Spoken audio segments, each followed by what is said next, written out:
अंदरां दी door विच गोटियां पराइयां नूं 9 लख हार we हटाए तेरे खालसे अंदरां दी डोर।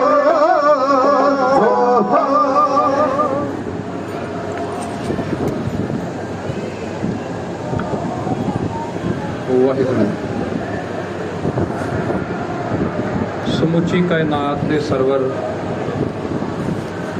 कुल जहान दे वाली चौवर छतर तखत दे मालिक साहिब सतगुरु सच्चे पातशाह धन धन साहिब श्री गुरु ग्रंथ साहिब महाराज जी के पावन पवित्र दरबार सचखंड श्री दरबार साहिब के सन्मुख तख्तां विचों सिरमौर तखत सिख कौम के राजनीति के केंद्र सचखंड श्री अकाल तख्त साहिब के सन्मुख सतगुरां दी पावन गोद विच जुड़ बैठे सतसंगी जनों, प्रथम सतगुरु धन धन साहिब श्री गुरु नानक देव सच्चे पातशाह महाराज कोट खंडा ब्रह्मंडा के मालिक उस अकाली अते अगंमी सतगुरु महाराज जी की पावन जोत के 6वें वारस मीरी पीरी के मालिक दल भंजन गुर सूरमे जोधे सतगुरु श्री अकाल तख्त साहिब के सिरजक धन धन साहिब सतगुरु श्री गुरु हरगोबिंद साहिब सच्चे पातशाह महाराज वालों सिख कौम नूं बख्शिश की हुई ढाडी कला की इस वडमुली अते उत्तम संगीतक रवायत राहीं सतगुरां दे उन्हां सूरबीर बहादरां दे इतिहासक प्रकरण नूं प्रारंभ करन तो पहलां दास दे नमाणे जथे नूं कुछ कहण दी असीस बख्शो ते मीरी पीरी दे मालक धन धन साहिब श्री गुरु हरगोबिंद सच्चे पातशाह महाराज जी दे पावन अदब नूं मुख रखदे होया फतेह अर्ज करो। गज के आखो जी वाहिगुरू जी का खालसा वाहिगुरू जी की फतेह। सचखंड श्री अकाल तख्त साहिब विखे रोजाना की तरह ढाडी दीवाना की इस तरतीब विच आप सब सत संगी जना ने सुबह तो लै करके हुण तक 6वें सतगुरां वालों बख्शिश की हुई इस ढाडी कला की रवायत राहीं वड वडेरियां दीयां इतिहासक कुर्बानियां अते वड वडेरियां दीयां उन्हां कुर्बानियां दे इतिहास नूं सरवण कर रहे। मेरे तो पहला ज्ञानी गज्जन सिंह जी गड़गज जिन्हां ने सिख कौम के महान सूरबीर बहादुर जिन्हां सूरबीर ते बहादुरां दा संबंध सिख इतिहास की लड़ी विचों सिख इतिहास के उस 18वीं सदी के प्रकरण नाल है जिन्हां बहादुरां अते सूरबीरां नूं सिख राज के खालसा राज के उसरइये भी कहा जाए तो कोई अत कथनी नहीं होगी। कहण तो भाव ज्ञानी गज्जन सिंह जी गड़गज आप सब सत संगी जना दे नाल 18वीं सदी नाल संबंधित जो 18वीं सदी के समय दौरान जो कि मिसल काल आउंदा है इस मिसल काल के दौरान वख-वख मिसलों के सरदार कहण तो भाव सरदार जस्सा सिंह रामगढ़िया सरदार हरी सिंह भंगी सरदार जस्सा सिंह आलूवालिया इतिहाद सूरबीर बहादुरां दे नाल संबंधित अहमद शाह अबदाली के 8वें हमले की दास्तान वो आप जी के नाल सांझी करके गए। जदों अहमद शाह अबदाली ने सन 1748 ईस्वी तो लैकर के 1769 ईस्वी तक हिंदुस्तान की धरती उपर 11 हमले किए। अपने 11 हमलों के इस दौर दौरान अहमद शाह अबदाली ने 6वें हमले के दौरान ਗੁਰੂ ਖਾਲਸਾ ਪੰਥ ਦੇ ਦਲ ਖਾਲਸਾ ਉੱਪਰ ਇੱਕ ਕਹਿਰੀ ਹੱਲਾ ਕਰਕੇ 35,000 ਸਿੱਖ ਬਜ਼ੁਰਗ, ਮਾਤਾਵਾਂ ਅਤੇ ਬੱਚੇ ਇੱਕ ਦਿਨ ਵਿੱਚ ਸ਼ਹੀਦ ਕਰ ਦਿੱਤੇ। ਇਸ ਸਾਕੇ ਨੂੰ, ਇਸ ਖੂਨੀ ਸਾਕੇ ਨੂੰ ਸਿੱਖ ਇਤਿਹਾਸ ਵਿੱਚ ਵੱਡੇ ਘੱਲੂਘਾਰੇ ਦਾ ਨਾਮ ਦਿੱਤਾ ਗਿਆ। ਸਿੱਖ ਇਤਿਹਾਸ ਅੰਦਰ 3 ਘੱਲੂਘਾਰਿਆਂ ਦਾ ਜ਼ਿਕਰ ਆਉਂਦਾ ਹੈ। ਸਭ ਤੋਂ ਪਹਿਲਾ ਘੱਲੂਘਾਰਾ ਹੈ ਜੋ ਸੰਨ 1746 ਈਸਵੀ ਨੂੰ ਕਾਹਨੂੰਵਾਲ ਦੀ ਛੰਭ ਵਿੱਚ ਹੋਇਆ। ਦੂਸਰਾ ਘੱਲੂਘਾਰਾ ਸੰਨ 1762 ਨੂੰ ਅਹਿਮਦ ਸ਼ਾਹ ਅਬਦਾਲੀ ਦੇ 6ਵੇਂ ਹਮਲੇ ਦੇ ਦੌਰਾਨ, ਜਦੋਂ 35,000 ਸਿੱਖ ਕੋਪਰ ਹੀੜੇ ਦੇ ਮੈਦਾਨ ਵਿੱਚ ਇੱਕ ਦਿਨ ਵਿੱਚ ਹੀ ਅਬਦਾਲੀ ਦੀਆਂ ਫੌਜਾਂ ਵੱਲੋਂ ਸ਼ਹੀਦ ਕਰ ਦਿੱਤਾ ਗਿਆ। ਤੀਸਰਾ ਘੱਲੂਘਾਰਾ ਜੂਨ 1984। ਜੇ ਇੱਕ ਪੱਖ ਹੋਰ ਦੇਖੀਏ ਤੇ ਸਿੱਖ ਇਤਿਹਾਸ ਦੇ ਵਿਦਵਾਨ ਬਾਬਾ ਬੰਦਾ ਸਿੰਘ ਬਹਾਦਰ ਦੀ ਸ਼ਹਾਦਤ ਦੇ ਦੌਰਾਨ ਪੰਜਾਬ ਦੀ ਧਰਤੀ ਦੇ ਵਿੱਚ ਜ਼ਕਰੀਆ ਖਾਨ ਦੀਆਂ ਮੁਹਿੰਮਾਂ ਦੁਆਰਾ ਸ਼ਹੀਦ ਹੋਏ ਸਿੱਖਾਂ ਦੇ ਉਸ ਪ੍ਰਕਰਮ ਨੂੰ ਵੀ ਘੱਲੂਘਾਰਿਆਂ ਦੀ ਗਿਣਤੀ ਵਿੱਚ ਹੀ ਰੱਖਦੇ ਨੇ। ਪਰ ਜੇਕਰ ਘੱਲੂਘਾਰੇ ਦਾ ਅਰਥ ਦੇਖੀਏ ਤੇ ਘੱਲੂਘਾਰੇ ਦਾ ਅਰਥ ਇਹ ਹੈ ਕਿ ਇੱਕ ਸਥਾਨ, ਇੱਕ ਜਗ੍ਹਾ, ਇਹ ਅਤੇ ਇੱਕ ਸਮੇਂ ਅਤੇ ਇੱਕ ਸਾਧਨ ਦੇ ਦੁਆਰਾ ਜਿੱਥੇ ਕਿਸੇ ਇੱਕ ਕੌਮ ਦੇ ਬਸ਼ਿੰਦਿਆਂ ਦਾ ਘਾਣ ਹੋਇਆ ਹੋਵੇ, ਉਹਨਾਂ ਦੀਆਂ ਜਵਾਨੀਆਂ ਦਾ, ਉਹਨਾਂ ਦੀ ਜਿਸਮਾਨੀ ਤੌਰ ਤੇ ਨਸਲਕੁਸ਼ੀ ਕੀਤੀ ਹੋਵੇ, ਜਦੋਂ ਇੱਕ ਸਮੇਂ ਅਤੇ ਇੱਕ ਸਥਾਨ ਉੱਪਰ ਮਿੱਥ ਕੇ ਕੀਤੀ ਹੋਵੇ, ਮਿੱਥ ਕੇ ਕਿਸੇ ਕੌਮ ਦਾ ਘਾਣ ਕੀਤਾ ਹੋਵੇ, ਉਸ ਨੂੰ ਘੱਲੂਘਾਰਾ ਆਖਿਆ ਜਾਂਦਾ। ਤੇ ਇਸ ਤਰ੍ਹਾਂ ਦੀਆਂ ਸਾਡੀ ਕੌਮ ਦੇ ਨਾਲ 3 ਘਟਨਾਵਾਂ ਹੋਈਆਂ। ਪਹਿਲੀ ਘਟਨਾ ਸੰਨ 1746 ਨੂੰ, ਜਿਹਨੂੰ ਅਸੀਂ ਛੋਟਾ ਘੱਲੂਘਾਰਾ ਕਹਿੰਦੇ ਹਾਂ। ਉਸ ਤੋਂ ਬਾਅਦ 1762 ਵੱਡਾ ਘੱਲੂਘਾਰਾ। ਉਸ ਤੋਂ ਬਾਅਦ 1984 ਦੇ ਦੌਰਾਨ ਤੀਸਰਾ ਘੱਲੂਘਾਰਾ। ਸੋ ਸਾਧ ਸੰਗਤ ਜੀ, ਗਿਆਨੀ ਗੱਜਣ ਸਿੰਘ ਜੀ ਗੜਗੱਜ ਹੋਣਾ, ਜਿਨ੍ਹਾਂ ਨੇ ਅਹਿਮਦ ਸ਼ਾਹ ਅਬਦਾਲੀ ਦੇ 8ਵੇਂ ਹਮਲੇ ਦਾ ਪ੍ਰਕਰਨ ਆਪ ਜੀ ਦੇ ਨਾਲ ਸਾਂਝਾ ਕੀਤਾ। ਜਦੋਂ ਅਹਿਮਦ ਸ਼ਾਹ ਅਬਦਾਲੀ ਸੰਨ 1765 ਈਸਵੀ ਤੋਂ ਬਾਅਦ ਜੈਨ ਖਾਨ ਦੀ ਮੌਤ ਦਾ ਬਦਲਾ ਲੈਣ ਵਾਸਤੇ ਜਦੋਂ ਗੁਰੂ ਖਾਲਸਾ ਪੰਥ ਦੇ ਨਾਲ ਜੂਝਣ ਵਾਸਤੇ ਆਇਆ, ਇਸ ਸਮੇਂ ਦੇ ਦੌਰਾਨ ਹੀ ਸਰਦਾਰ ਜੱਸਾ ਸਿੰਘ ਰਾਮਗੜੀਆ, ਸਰਦਾਰ ਬਘੇਲ ਸਿੰਘ ਅਤੇ ਸਰਦਾਰ ਜੱਸਾ ਸਿੰਘ ਆਹਲੂਵਾਲੀਆ ਨੇ ਜਿਹਲਮ ਦਰਿਆ ਦੇ ਕੰਢੇ ਅਹਿਮਦ ਸ਼ਾਹ ਅਬਦਾਲੀ ਕੋਲੋਂ ਢੱਕਾਂ ਛੁਡਵਾਈਆਂ ਸਨ। ਸੋ ਸਾਧ ਸੰਗਤ ਜੀ, ਅਹਿਮਦ ਸ਼ਾਹ ਅਬਦਾਲੀ ਦਾ 9ਵਾਂ, 10ਵਾਂ ਅਤੇ 11ਵਾਂ ਹਮਲਾ ਇਹ ਬਿਲਕੁਲ ਹੀ ਨਾਮ ਮਾਤਰ ਸਨ। ਸੰਨ 1769 ਈਸਵੀ ਨੂੰ ਅਹਿਮਦ ਸ਼ਾਹ ਅਬਦਾਲੀ ਦੇ ਹਮਲੇ ਖਤਮ ਹੋ ਗਏ। 1773 ਨੂੰ ਅਬਦਾਲੀ ਖੁਦ ਵੀ ਖਤਮ ਹੋ ਗਿਆ। ਉਸ ਤੋਂ ਬਾਅਦ ਗੁਰੂ ਖਾਲਸਾ ਪੰਥ ਨੇ ਦਰਿਆ ਜਿਹਲਮ ਤੋਂ ਲੈ ਕਰਕੇ ਦਰਿਆ ਜਮਨਾ ਤੱਕ ਹੰਨੇ ਮੀਰੀ ਦਾ ਜੋ ਸਿਲਸਿਲਾ ਸੀ ਉਹ ਸਥਾਪਿਤ ਕਰ ਦਿੱਤਾ ਅਤੇ ਦਰਿਆ ਜਮਨਾ ਤੋਂ ਪਾਰ ਗੰਗਾ ਦੇ ਦੁਆਬੇ ਤੱਕ, ਦਰਿਆ ਯਮੁਨਾ ਤੋਂ ਲੈ ਕਰਕੇ ਗੰਗਾ ਦਰਿਆ ਤੱਕ ਗੁਰੂ ਖਾਲਸਾ ਪੰਥ ਨੇ ਰਾਖੀ ਪ੍ਰਬੰਧ ਕਾਇਮ ਕਰਨਾ ਸ਼ੁਰੂ ਕਰ ਦਿੱਤਾ। ਅਤੇ ਉਹ ਸਮਾਂ ਵੀ ਆਇਆ ਜਦੋਂ ਸੰਨ 1765 ਤੋਂ ਲੈ ਕਰਕੇ 1786 ਈਸਵੀ ਤੱਕ ਗੁਰੂ ਖਾਲਸਾ ਪੰਥ ਦੀਆਂ ਇਹਨਾਂ 11 ਮਿਸਲਾਂ ਨੇ 12ਵੀਂ ਮਿਸਲ ਫੂਲਕੀਆ ਸੀ, ਜਿਸ ਦਾ ਦਬਦਬਾ ਸਰਹੰਦ, ਜਿਸ ਦਾ ਦਬਦਬਾ ਪਟਿਆਲਾ, ਬੁਢਲਾਡਾ, ਬਠਿੰਡਾ, ਮਾਨਸਾ ਇਤਿਆਦ ਇਹ ਮਾਲਵੇ ਅਤੇ ਦੁਆਬੇ ਦੇ ਰਲਵੇਂ ਖੇਤਰ ਤੱਕ ਸੀ। ਸੋ ਸਾਧ ਸੰਗਤ ਜੀ, ਗੁਰੂ ਖਾਲਸਾ ਪੰਥ ਨਾਲ ਸੰਬੰਧਿਤ ਇਹਨਾਂ 62 ਸਿੱਖਾਂ ਦੇ ਅਧੀਨ ਆਉਂਦੀਆਂ 11 ਮਿਸਲਾਂ ਨੇ 1765 ਤੋਂ ਲੈ ਕਰਕੇ 1786 ਤੱਕ ਫਿਰ ਦਿੱਲੀ ਉੱਪਰ ਵੀ 15 ਹਮਲੇ ਕੀਤੇ, ਜਿਨ੍ਹਾਂ ਵਿੱਚੋਂ ਪਹਿਲਾ ਅਤੇ 13ਵਾਂ ਹਮਲਾ ਬਹੁਤ ਹੀ ਜ਼ਿਆਦਾ ਕਾਰਗਰ ਸਿੱਧ ਹੋਇਆ। ਸੋ ਇਸ ਤਰੀਕੇ ਦੇ ਦੌਰਾਨ ਅਹਿਮਦ ਸ਼ਾਹ ਅਬਦਾਲੀ ਨੂੰ, ਅਹਿਮਦ ਸ਼ਾਹ ਅਬਦਾਲੀ ਤੋਂ ਬਾਅਦ ਰਹੇਲਿਆਂ ਨੂੰ, ਰਹੇਲਿਆਂ ਤੋਂ ਬਾਅਦ ਮਰਹੱਟਿਆਂ ਨੂੰ ਅਤੇ ਮਰਹੱਟਿਆਂ ਤੋਂ ਬਾਅਦ ਦਿੱਲੀ ਤਖਤ ਉੱਪਰ ਕਾਬਜ਼ ਮੁਗਲਾਂ ਨੂੰ ਨਵਾ ਕਰਕੇ ਗੁਰੂ ਖਾਲਸਾ ਪੰਥ ਨੇ ਦਰਿਆ ਸਿੰਧ ਤੋਂ ਲੈ ਕਰਕੇ ਜਮੁਨਾ ਤੱਕ ਖਾਲਸਾ ਰਾਜ ਦੀਆਂ ਹੱਦਾਂ ਦਾ ਵਿਸਥਾਰ ਕੀਤਾ ਅਤੇ ਵੱਖ-ਵੱਖ ਮਿਸਲਾਂ ਦੇ ਅਧੀਨ ਰਾਖੀ ਪ੍ਰਬੰਧ ਇਸ ਲੰਮੇ ਚੌੜੇ ਪੰਜਾਬ ਦੇ ਖੇਤਰ ਅੰਦਰ ਕਾਇਮ ਕਰ ਲਿਆ। ਪਰ ਇਸ ਸੰਘਰਸ਼ ਦਾ ਪ੍ਰਾਰੰਭ ਕਿੱਥੋਂ ਹੋਇਆ ਅਤੇ ਇਸ ਮੁਕਾਮ ਤੱਕ ਪਹੁੰਚਣ ਵਾਸਤੇ ਗੁਰੂ ਖਾਲਸਾ ਪੰਥ ਨੂੰ ਬਹੁਤ ਵੱਡਾ ਮੁੱਲ ਤਾਰਨਾ ਪਿਆ। ਗੁਰੂ ਖਾਲਸਾ ਪੰਥ ਨੂੰ ਬਹੁਤ ਹੀ ਵੱਡੀਆਂ ਕੁਰਬਾਨੀਆਂ ਨੂੰ ਸਰਅੰਜਾਮ ਦੇਣਾ ਪਿਆ। ਗੁਰੂ ਖਾਲਸਾ ਪੰਥ ਨੂੰ ਜਰਵਾਣਿਆਂ ਦੇ ਨਾਲ ਜੂਝਣ ਲਈ ਬਹੁਤ ਹੀ ਵੱਡੀ ਸੰਖਿਆ ਦੇ ਵਿੱਚ ਆਪਣੇ ਪ੍ਰਾਣਾਂ ਦੀ ਆਹੂਤੀ ਦੇਣੀ ਪਈ।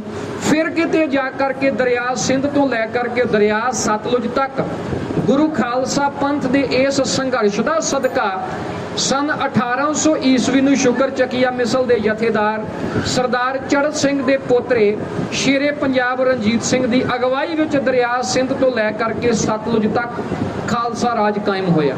ਪਰ ਸਾਧ ਸੰਗਤ ਜੀ, ਇਸ ਸੰਘਰਸ਼ ਦਾ ਆਗਾਜ਼ ਕਿਵੇਂ ਹੋਇਆ? ਅਤੇ ਇਸ ਸਮੁੱਚੇ ਸੰਘਰਸ਼ ਦੇ ਵਿੱਚੋਂ ਮੈਂ ਗੁਰੂ ਖਾਲਸਾ ਪੰਥ ਦੀ ਇੱਕ ਬਹਾਦਰੀ ਦਾ ਨਮੂਨਾ ਆਪ ਜੀ ਦੇ ਨਾਲ ਇਸ ਸਮੇਂ ਦੇ ਦੌਰਾਨ ਪੇਸ਼ ਕਰਨਾ ਚਾਹਾਂਗਾ। ਇਸ ਸੰਘਰਸ਼ ਦਾ ਆਗਾਜ਼ ਧੰਨ ਧੰਨ ਸਾਹਿਬ ਸ੍ਰੀ ਗੁਰੂ ਗੋਬਿੰਦ ਸਿੰਘ ਸੱਚੇ ਪਾਤਸ਼ਾਹ ਮਹਾਰਾਜ ਜੀ ਦੇ ਜੋਤੀ ਜੋਤ ਸਮਾਗਮ ਦੇ ਦੌਰਾਨ, ਜਦੋਂ ਸਤਿਗੁਰਾਂ ਨੇ ਜੋਤੀ ਜੋਤ ਸਮਾਗਮ ਤੋਂ ਪਹਿਲਾਂ ਇੱਕ ਪਾਸੇ ਸ਼ਬਦ ਨੂੰ ਗੁਰਤਾ ਗੱਦੀ ਪ੍ਰਦਾਨ ਕਰ ਦਿੱਤੀ ਅਤੇ ਇਸ ਸਮੇਂ ਦੇ ਦੌਰਾਨ ਹੀ ਗੁਰੂ ਕਲਗੀਧਰ ਸੱਚੇ ਪਾਤਸ਼ਾਹ ਮਹਾਰਾਜ ਜੀ ਨੇ ਬਾਬਾ ਬੰਦਾ ਸਿੰਘ ਬਹਾਦਰ ਨੂੰ 5 ਤੀਰ, 1 ਨਗਾਰਾ, 1 ਨਿਸ਼ਾਨ ਸਾਹਿਬ ਅਤੇ 5 ਸਿੰਘ ਦੇ ਕਰਕੇ ਨੰਦੇੜ ਤੋਂ ਪੰਜਾਬ ਵੱਲ ਨੂੰ ਰਵਾਨਾ ਕੀਤਾ। ਉਹ 5 ਸਿੰਘ ਸਨ ਬਾਬਾ ਵਿਨੋਦ ਸਿੰਘ ਜੀ, ਬਾਬਾ ਕਾਹਨ ਸਿੰਘ, ਬਾਬਾ ਰਣ ਸਿੰਘ, ਬਾਬਾ ਬਾਜ ਸਿੰਘ, ਬਾਬਾ ਫਤਿਹ ਸਿੰਘ। ਇਹ 5 ਸਿੰਘ ਜੋ ਸਤਿਗੁਰਾਂ ਦੇ ਵੱਲੋਂ, ਪ੍ਰਥਮ ਸਤਿਗੁਰਾਂ ਵੱਲੋਂ ਪੰਜ ਪ੍ਰਵਾਨ, ਪੰਜ ਪ੍ਰਧਾਨ ਦੇ ਉਸ ਸਰੋਕਾਰ ਨੂੰ ਮੁੱਖ ਰੱਖਦਿਆਂ ਹੋਇਆਂ ਜੋ ਪੰਜ ਪ੍ਰਧਾਨੀ ਪ੍ਰਣਾਲੀ ਦੀ ਜੋ ਰਵਾਇਤ, ਜੋ ਫੈਸਲਾ ਲੈਣ ਦੀ ਰਵਾਇਤ, ਗੁਰਮਤੇ ਦੀ ਰਵਾਇਤ ਜੋ ਸਤਿਗੁਰਾਂ ਨੇ ਆਪਣੇ ਜੀਵਨ ਕਾਲ ਦੇ ਦੌਰਾਨ ਸਿੱਖ ਕੌਮ ਦੀ ਪ੍ਰੈਕਟਿਸ ਦੇ ਵਿੱਚ ਲੈ ਆਂਦੀ ਸੀ, ਇਸ ਪੰਜ ਪ੍ਰਧਾਨੀ ਪ੍ਰਣਾਲੀ ਨੂੰ ਮੁੱਖ ਰੱਖਦਿਆਂ ਹੋਇਆਂ ਦਸਮ ਸਤਿਗੁਰੂ ਸ੍ਰੀ ਗੁਰੂ ਗੋਬਿੰਦ ਸਿੰਘ ਮਹਾਰਾਜ ਸੱਚੇ ਪਾਤਸ਼ਾਹ ਜੀ ਨੇ 5 ਸਿੰਘ ਬਾਬਾ ਬੰਦਾ ਸਿੰਘ ਬਹਾਦਰ ਨੂੰ ਬਖਸ਼ਿਸ਼ ਕਰਕੇ ਫਰਮਾਨ ਕੀਤਾ ਕਿ ਗੁਰੂ ਗ੍ਰੰਥ ਅਤੇ ਗੁਰੂ ਪੰਥ ਦੀ ਤਾਬਿਆ ਬੈਠ ਕਰਕੇ 5 ਸਿੰਘਾਂ ਤੋਂ ਅਗਵਾਈ ਲੈ ਕਰਕੇ ਜੋ ਵੀ ਗੁਰਮਤੇ ਦੀ ਰਵਾਇਤ ਰਾਹੀਂ ਫੈਸਲਾ ਆਪ ਜੀ ਲਵੋਗੇ, ਉਹ ਫੈਸਲਾ, ਉਹ ਫਰਮਾਨ ਕਿਸੇ ਮਨੁੱਖ ਦਾ ਨਹੀਂ ਹੋਵੇਗਾ, ਉਹ ਫੈਸਲਾ ਕਿਸੇ ਆਮ ਦੁਨਿਆਵੀ ਸਿੱਖ ਦਾ ਨਹੀਂ, ਉਹ ਫੈਸਲਾ ਤੇ ਉਹ ਫਰਮਾਨ ਖੁਦ ਸਤਿਗੁਰਾਂ ਦਾ ਹੋਵੇਗਾ। ਕਿਉਂਕਿ ਸਤਿਗੁਰਾਂ ਨੇ ਜੋਤੀ ਜੋਤ ਸਮਾਗਮ ਤੋਂ ਪਹਿਲਾਂ ਫਰਮਾਨ ਕਰ ਦਿੱਤਾ ਸੀ ਕਿ ਆਤਮਾ ਗ੍ਰੰਥ ਵਿੱਚ, ਸਰੀਰ ਪੰਥ ਵਿੱਚ ਸਤਿਗੁਰਾਂ ਨੇ, ਮਾਫ ਕਰਨਾ, ਆਤਮਾ ਗ੍ਰੰਥ ਵਿੱਚ ਅਤੇ ਸਰੀਰ ਪੰਥ ਵਿੱਚ ਜੋ ਇਹ ਤਿਆਰ ਬਰ ਤਿਆਰ ਗੁਰੂ ਖਾਲਸਾ ਪੰਥ ਹੈ, ਇਹਦੇ ਵਿੱਚੋਂ ਹੀ ਸਤਿਗੁਰਾਂ ਦੇ ਦੀਦਾਰ ਹੋਣਗੇ ਅਤੇ ਤਿਆਰ ਬਰ ਤਿਆਰ ਗੁਰੂ ਖਾਲਸਾ ਪੰਥ ਦਾ ਗੁਰੂ ਦੀ ਮੱਤ ਦੁਆਰਾ ਕੀਤਾ ਹੋਇਆ ਫੈਸਲਾ ਸਤਿਗੁਰਾਂ ਦਾ ਫੈਸਲਾ ਹੋਵੇਗਾ। ਇਸ ਸਮੇਂ ਤੋਂ ਸੰਘਰਸ਼ ਦਾ ਆਗਾਜ਼ ਹੋਇਆ। ਇਸ ਸਨ 1708 ਈਸਵੀ ਤੋਂ ਪ੍ਰਾਰੰਭ ਹੋਏ ਇਸ ਸੰਘਰਸ਼ ਦੇ ਵਿੱਚੋਂ ਜਦੋਂ ਭਾਈ ਤਾਰੂ ਸਿੰਘ ਜੀ ਨੇ ਨਾਦਰ ਸ਼ਾਹ ਦੇ ਹਮਲੇ ਤੋਂ ਬਾਅਦ, ਜਦੋਂ ਭਾਈ ਤਾਰੂ ਸਿੰਘ ਜੀ ਜਿਨ੍ਹਾਂ ਨੇ ਆਪਣੇ ਪਰ ਉਪਕਾਰੀ ਜੀਵਨ ਨੂੰ, ਆਪਣੇ ਉਸ ਪਰ ਉਪਕਾਰੀ ਜੀਵਨ ਦਾ ਸਦਕਾ, ਜੋ ਉਹਨਾਂ ਦਾ ਪਰ ਉਪਕਾਰੀ ਜੀਵਨ ਸੀ ਜਿਹਦੇ ਤਹਿਤ ਉਹ ਸਤਿਗੁਰਾਂ ਦੀਆਂ ਸਿੱਖਿਆਵਾਂ ਤੋਂ ਪ੍ਰੇਰਿਤ ਉਸ ਮਹਾਨ ਸਿੱਖ ਨੇ ਇਸ ਤਵਾਰੀਖ ਦੇ ਵਿੱਚ ਜੋ ਆਪਣਾ ਨਾਮ ਸ਼ਾਮਲ ਕੀਤਾ, ਜਿਸ ਬਾਬਤ ਸਰਦਾਰ ਰਤਨ ਸਿੰਘ ਜੀ ਭੰਗੂ ਨੇ ਪ੍ਰਾਚੀਨ ਪੰਥ ਪ੍ਰਕਾਸ਼ ਵਿੱਚ ਬਹੁਤ ਸੁੰਦਰ ਭਾਈ ਤਾਰੂ ਸਿੰਘ ਜੀ ਦੇ ਜੀਵਨ ਨੂੰ ਅਤੇ ਉਹਨਾਂ ਦੇ ਸ਼ਹੀਦੀ ਸਾਕੇ ਨੂੰ ਅੰਕਿਤ ਕੀਤਾ। ਭਾਈ ਤਾਰੂ ਸਿੰਘ ਜੀ ਦੇ ਜੀਵਨ ਨਾਲ ਸੰਬੰਧਿਤ ਉਹਨਾਂ ਦੀ ਬਹਾਦਰੀ ਦਾ ਇੱਕ ਕਿੱਸਾ, ਜਦ ਉਹਨਾਂ ਨੇ ਦਲ ਖਾਲਸਾ ਰਾਠ ਸਿੰਘਾਂ ਦੇ ਜਥੇ ਨੂੰ ਪ੍ਰੇਰ ਕਰਕੇ ਜਾਫਰ ਬੇਗ ਨੂੰ ਕਤਲ ਕਰਕੇ, ਜਾਫਰ ਬੇਗ ਨੂੰ ਉਸ ਦੀ ਕਰਨੀ ਦਾ ਫਲ ਦੇ ਕਰਕੇ ਪੱਟੀ ਦੇ ਰਹਿਣ ਵਾਲੇ ਇੱਕ ਰਹੀਮ ਬਖਸ਼ ਮਾਛੀ ਦੀ ਜਵਾਨ ਕੰਨਿਆ ਬੀਬੀ ਸਲਮਾ ਨੂੰ ਜਾਫਰ ਬੇਗ ਦੇ ਚੁੰਗਲ ਤੋਂ ਛੁਡਵਾ ਕੇ ਲਿਆਂਦਾ ਸੀ। ਇਹ ਉਸ ਸੰਘਰਸ਼ ਦਾ ਇੱਕ ਹਿੱਸਾ ਸੀ ਜੋ ਸੰਘਰਸ਼ ਬਾਬਾ ਬੰਦਾ ਸਿੰਘ ਬਹਾਦਰ ਦੀ ਪੰਜਾਬ ਵਿੱਚ ਆਮਦ ਦੇ ਨਾਲ ਸ਼ੁਰੂ ਹੋਇਆ, ਜਿਸ ਨੂੰ ਅਸੀਂ 18ਵੀਂ ਸਦੀ ਦਾ ਸਿੱਖ ਸੰਘਰਸ਼ ਕਹਿੰਦੇ ਹਾਂ। ਇਹ ਸੰਘਰਸ਼ ਸਨ 1708 ਤੋਂ ਲੈ ਕਰਕੇ 1800 ਈਸਵੀ ਤੱਕ ਬਰਕਰਾਰ ਰਿਹਾ। 1800 ਈਸਵੀ ਨੂੰ ਗੁਰੂ ਖਾਲਸਾ ਪੰਥ ਦੇ ਇਸ ਸੰਘਰਸ਼ ਸਦਕਾ ਖਾਲਸਾ ਰਾਜ ਕਾਇਮ ਹੋਇਆ। ਸਰਕਾਰੇ ਖਾਲਸਾ ਮਹਾਰਾਜਾ ਰਣਜੀਤ ਸਿੰਘ ਦੇ ਤਹਿਤ ਲਾਹੌਰ ਤੋਂ ਅਗਵਾਈ ਕਰਦੀ, ਪਰ ਇਸ ਸਰਕਾਰੇ ਖਾਲਸਾ ਦੇ ਉੱਪਰ ਗੁਰੂ ਖਾਲਸਾ ਪੰਥ ਦਾ ਕੁੰਡਾ ਸਦਾ ਹੀ ਕਾਬਜ ਰਿਹਾ। ਗੁਰੂ ਖਾਲਸਾ ਪੰਥ ਜੋ ਅਕਾਲੀ ਸਿੱਖ ਸਨ, ਸ਼੍ਰੀ ਅਕਾਲ ਤਖਤ ਸਾਹਿਬ ਵਿਖੇ ਸੇਵਾ ਸੰਭਾਲ ਕਰਦੇ ਸਨ, ਜੋ ਅਕਾਲ ਤਖਤ ਦੀ ਸੇਵਾ ਸੰਭਾਲ ਕਰਨ ਵਾਲਾ ਜੋ ਅਕਾਲੀ ਜਥਾ ਸੀ, ਇਸ ਜਥੇ ਦੇ ਜਥੇਦਾਰ ਨੂੰ ਹੀ ਸੱਚਖੰਡ ਸ਼੍ਰੀ ਅਕਾਲ ਤਖਤ ਸਾਹਿਬ ਦਾ ਜਥੇਦਾਰ ਆਖਿਆ ਜਾਂਦਾ ਸੀ। ਇਸ ਜਥੇਦਾਰ ਦੇ ਕੋਲ ਹੀ ਅਖਤਿਆਰ ਸੀ ਗੁਰਮਤਾ ਕਰਨ ਦਾ, ਸਰਬੱਤ ਖਾਲਸਾ ਬੁਲਾਵਨ ਦਾ। ਉਸ ਸਮੇਂ ਸ਼੍ਰੀ ਅਕਾਲ ਤਖਤ ਸਾਹਿਬ ਦੇ ਜਥੇਦਾਰ ਦੀ ਚੋਣ ਕਿਸੇ ਵੀ ਗੁਰਦੁਆਰਾ ਪ੍ਰਬੰਧਕ ਕਮੇਟੀ ਵੱਲੋਂ ਸਾਜੀ ਹੋਈ ਸਬ ਕਮੇਟੀ ਦੇ ਦੌਰਾਨ ਨਹੀਂ ਸੀ ਹੁੰਦੀ। 18ਵੀਂ ਸਦੀ ਦੇ ਦੌਰਾਨ ਗੁਰੂ ਖਾਲਸਾ ਪੰਥ ਦੀਆਂ 4 ਵੰਨਗੀਆਂ, 18ਵੀਂ ਸਦੀ ਦੇ ਦੌਰਾਨ ਸਿੱਖ ਕੌਮ ਦੀਆਂ 4 ਵੰਨਗੀਆਂ ਪੇਸ਼ ਆਈਆਂ, ਜਿਨ੍ਹਾਂ ਦੇ ਵਿੱਚੋਂ ਇੱਕ ਵੰਨਗੀ ਸੀ ਅਕਾਲੀ ਸਿੱਖਾਂ ਦੀ। ਦੂਸਰੀ ਵੰਨਗੀ ਸੀ ਰਾਠ ਸਿੱਖਾਂ ਦੀ, ਤੀਸਰੀ ਵੰਨਗੀ ਸੀ ਮਿਲਵਰਤਨੀਏ ਸਿੱਖਾਂ ਦੀ ਤੇ ਚੌਥੀ ਵੰਨਗੀ ਸੀ ਚਕਰੈਲ ਸਿੱਖਾਂ ਦੀ। ਅਕਾਲੀ ਸਿੱਖ ਉਹ ਸਨ ਜਿਨ੍ਹਾਂ ਦਾ ਦਾਅਵਾ ਸੀ ਕਿ ਕਿਸੇ ਵੀ ਧਰਤੀ ਦੇ ਖੰਡ ਉੱਪਰ ਰਾਜ ਸਥਾਪਿਤ ਕਰਨ ਵਾਸਤੇ ਜਾਂ ਕਿਸੇ ਵੀ ਧਰਤੀ ਦੇ ਕਿਸੇ ਟੁਕੜੇ ਦੇ ਉੱਪਰ ਰਾਜ ਸਥਾਪਿਤ ਕਰਨ ਵਾਸਤੇ ਤਤਪਰ ਨਹੀਂ ਰਹਿਣਾ। ਜੇਕਰ ਰਾਠ ਸਿੱਖਾਂ ਨੂੰ ਧਰਤੀ ਦੇ ਕਿਸੇ ਖੰਡ ਉੱਪਰ ਸੱਚੀ ਪਾਤਸ਼ਾਹੀ ਸਥਾਪਿਤ ਕਰਨ ਵਾਸਤੇ ਅਕਾਲੀ ਸਿੱਖਾਂ ਦੀ ਜ਼ਰੂਰਤ ਪੈਂਦੀ ਹੈ ਤਾਂ ਅਕਾਲੀ ਸਿੱਖ ਪਹਿਲ ਦੇ ਆਧਾਰ ਤੇ ਰਾਠ ਸਿੱਖਾਂ ਦੇ ਮਦਦਗਾਰ ਹੁੰਦੇ ਸਨ। ਸੋ ਸਾਧ ਸੰਗਤ ਜੀ, ਅਕਾਲੀ ਸਿੱਖ ਤਖਤ ਸਹਿਬਾਨ ਅਤੇ ਗੁਰਧਾਮਾਂ ਦੀ ਸੇਵਾ ਨੂੰ ਆਪਣਾ ਪਰਮ ਅਤੇ ਆਪਣਾ ਮੇਨ ਕਾਰਜ ਸਮਝਦੇ ਸਨ। ਉਸ ਤੋਂ ਇਲਾਵਾ ਰਾਠ ਸਿੱਖ ਜਿਨ੍ਹਾਂ ਦੇ ਬਾਬਤ ਰਤਨ ਸਿੰਘ ਭੰਗੂ ਲਿਖਦੇ ਨੇ, ਹਮ ਰਾਖਤ ਪਾਤਸ਼ਾਹੀ ਦਾਵਾ ਜਾਂ ਇਤਕੋ ਜਾਂ ਅਗਲੋ ਪਾਵਾ, ਜਿਨ੍ਹਾਂ ਦਾ ਦਾਵਾ ਸੀ ਚਾਹੇ ਰਾਜ ਕरेंगे ਚਾਹੇ ਲੜ ਮरेंगे।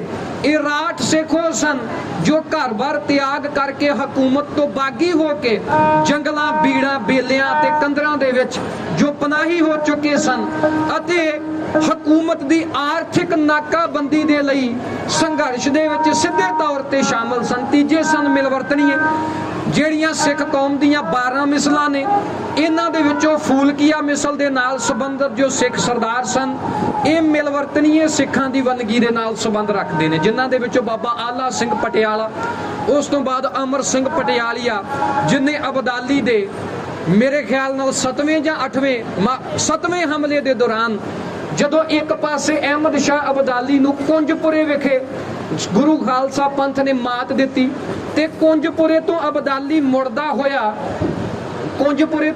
ਹੋਇਆ ਸਰਹੰਦ ਦੀ ਸੂਬੇਦਾਰੀ ਬਾਬਾ ਅਮਰ ਸਿੰਘ ਪਟਿਆਲੀਏ ਨੂੰ ਦੇ ਗਿਆ। ਉਦੋਂ ਰਾਠ ਸਿੱਖਾਂ ਦਾ ਤਹੱਈਆ ਇਹ ਸੀ ਕਿ ਅਹਿਮਦ ਸ਼ਾਹ ਅਬਦਾਲੀ ਨਾਲ ਜੂਝਣਾ, ਅਹਿਮਦ ਸ਼ਾਹ ਅਬਦਾਲੀ ਨਾਲ ਦੋ ਹੱਥ ਕਰਨੇ ਆ, ਉਸ ਨੂੰ ਮਾਰ ਕੇ ਖਪਾ ਕੇ ਵਾਪਸ ਘੱਲਣਾ। ਪਰ ਉਸ ਸਮੇਂ ਦੇ ਦੌਰਾਨ ਇਹ ਮਿਲਵਰਤਨੀਏ ਸਿੱਖਾਂ ਦੀ ਮਾਨਸਿਕਤਾ ਵੀ ਆਮ ਨਵਾਬਾਂ ਵਰਗੀ ਸੀ।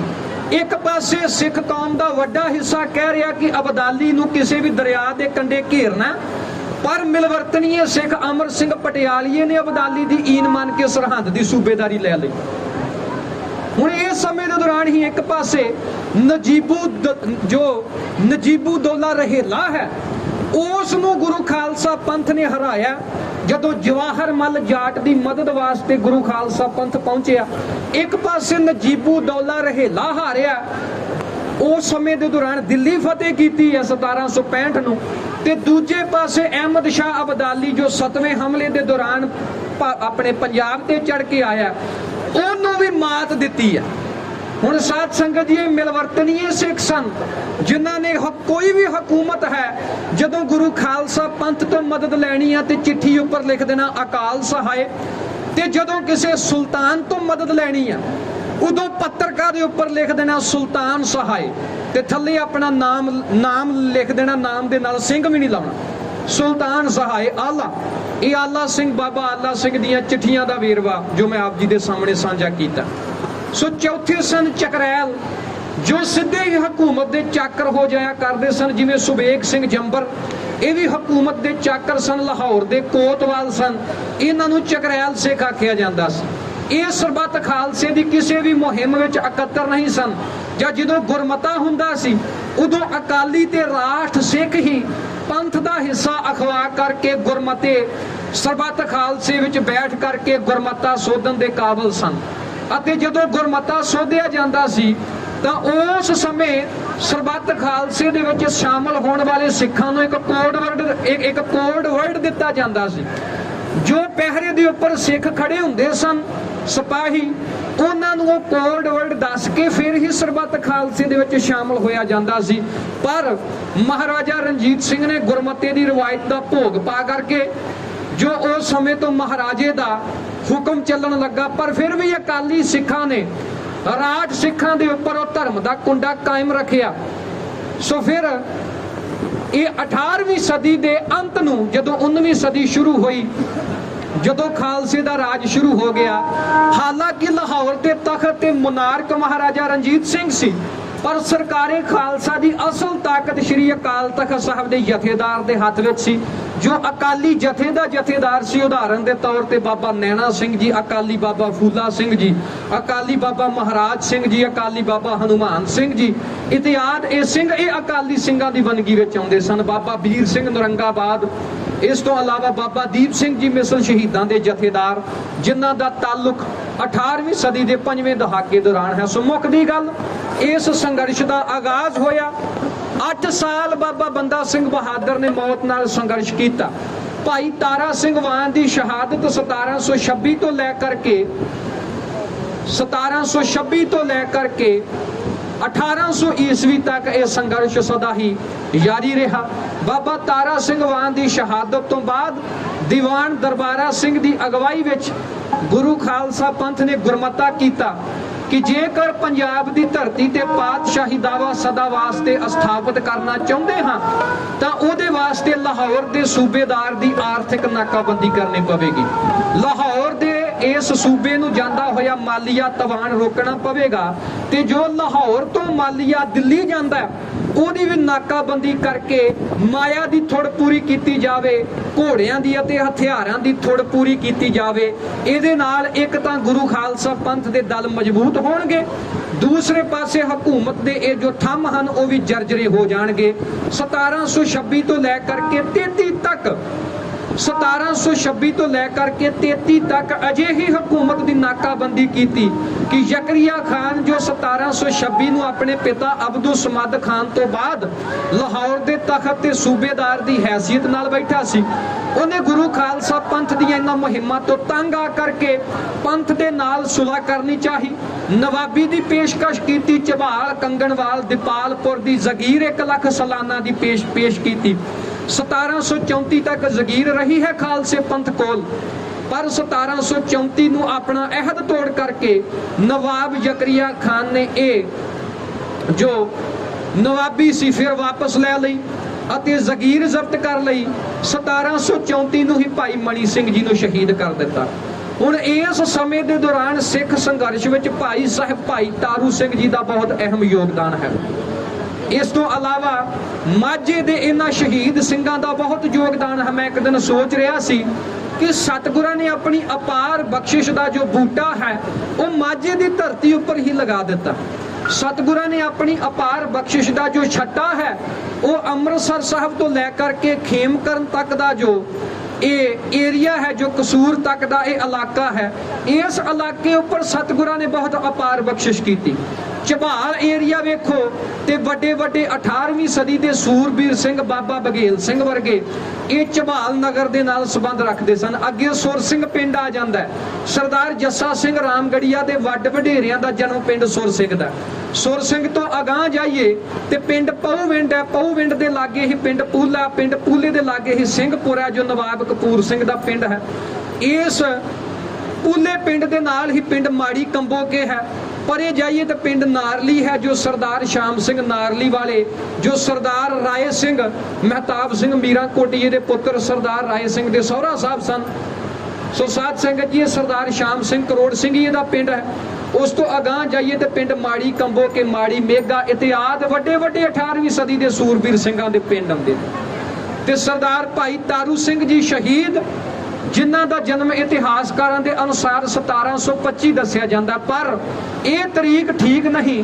ਪ੍ਰਿੰਸੀਪਲ ਸਵਰਨ ਸਿੰਘ ਜੀ ਚੂਸਲੇਵੜ ਅਨੁਸਾਰ ਭਾਈ ਤਾਰੂ ਸਿੰਘ ਜੀ ਦਾ ਜੋ ਜਨਮ ਹੈ, ਜਦੋਂ ਭਾਈ ਤਾਰੂ ਸਿੰਘ ਜੀ ਦੀ ਜੀਵਨੀ ਪ੍ਰਿੰਸੀਪਲ ਸਵਰਨ ਸਿੰਘ ਜੀ ਚੂਸਲੇਵੜ ਸਵਰਗਵਾਸੀ ਜਦੋਂ ਉਹਨਾਂ ਨੇ ਲਿਖਣ ਦਾ ਯਤਨ ਪ੍ਰਾਰੰਭ ਕੀਤਾ ਤਾਂ ਉਹਨਾਂ ਨੇ ਇਸ ਕਿਤਾਬ ਦੇ ਵਿੱਚ ਗੱਲ ਅੰਕਿਤ ਕੀਤੀ ਹੈ। ਕਹਿੰਦੇ ਮੈਂ ਜਦੋਂ ਆਪਣੇ ਭਾਈ ਤਾਰੂ ਸਿੰਘ ਜੀ ਦੀ ਜੀਵਨੀ ਲਿਖਣ ਦਾ ਉਦਮ ਆਰੰਭ ਕੀਤਾ ਤਾਂ ਮੈਂ ਭਾਈ ਤਾਰੂ ਸਿੰਘ ਜੀ ਦੇ ਪਿੰਡ ਪਹੁੰਚਾ।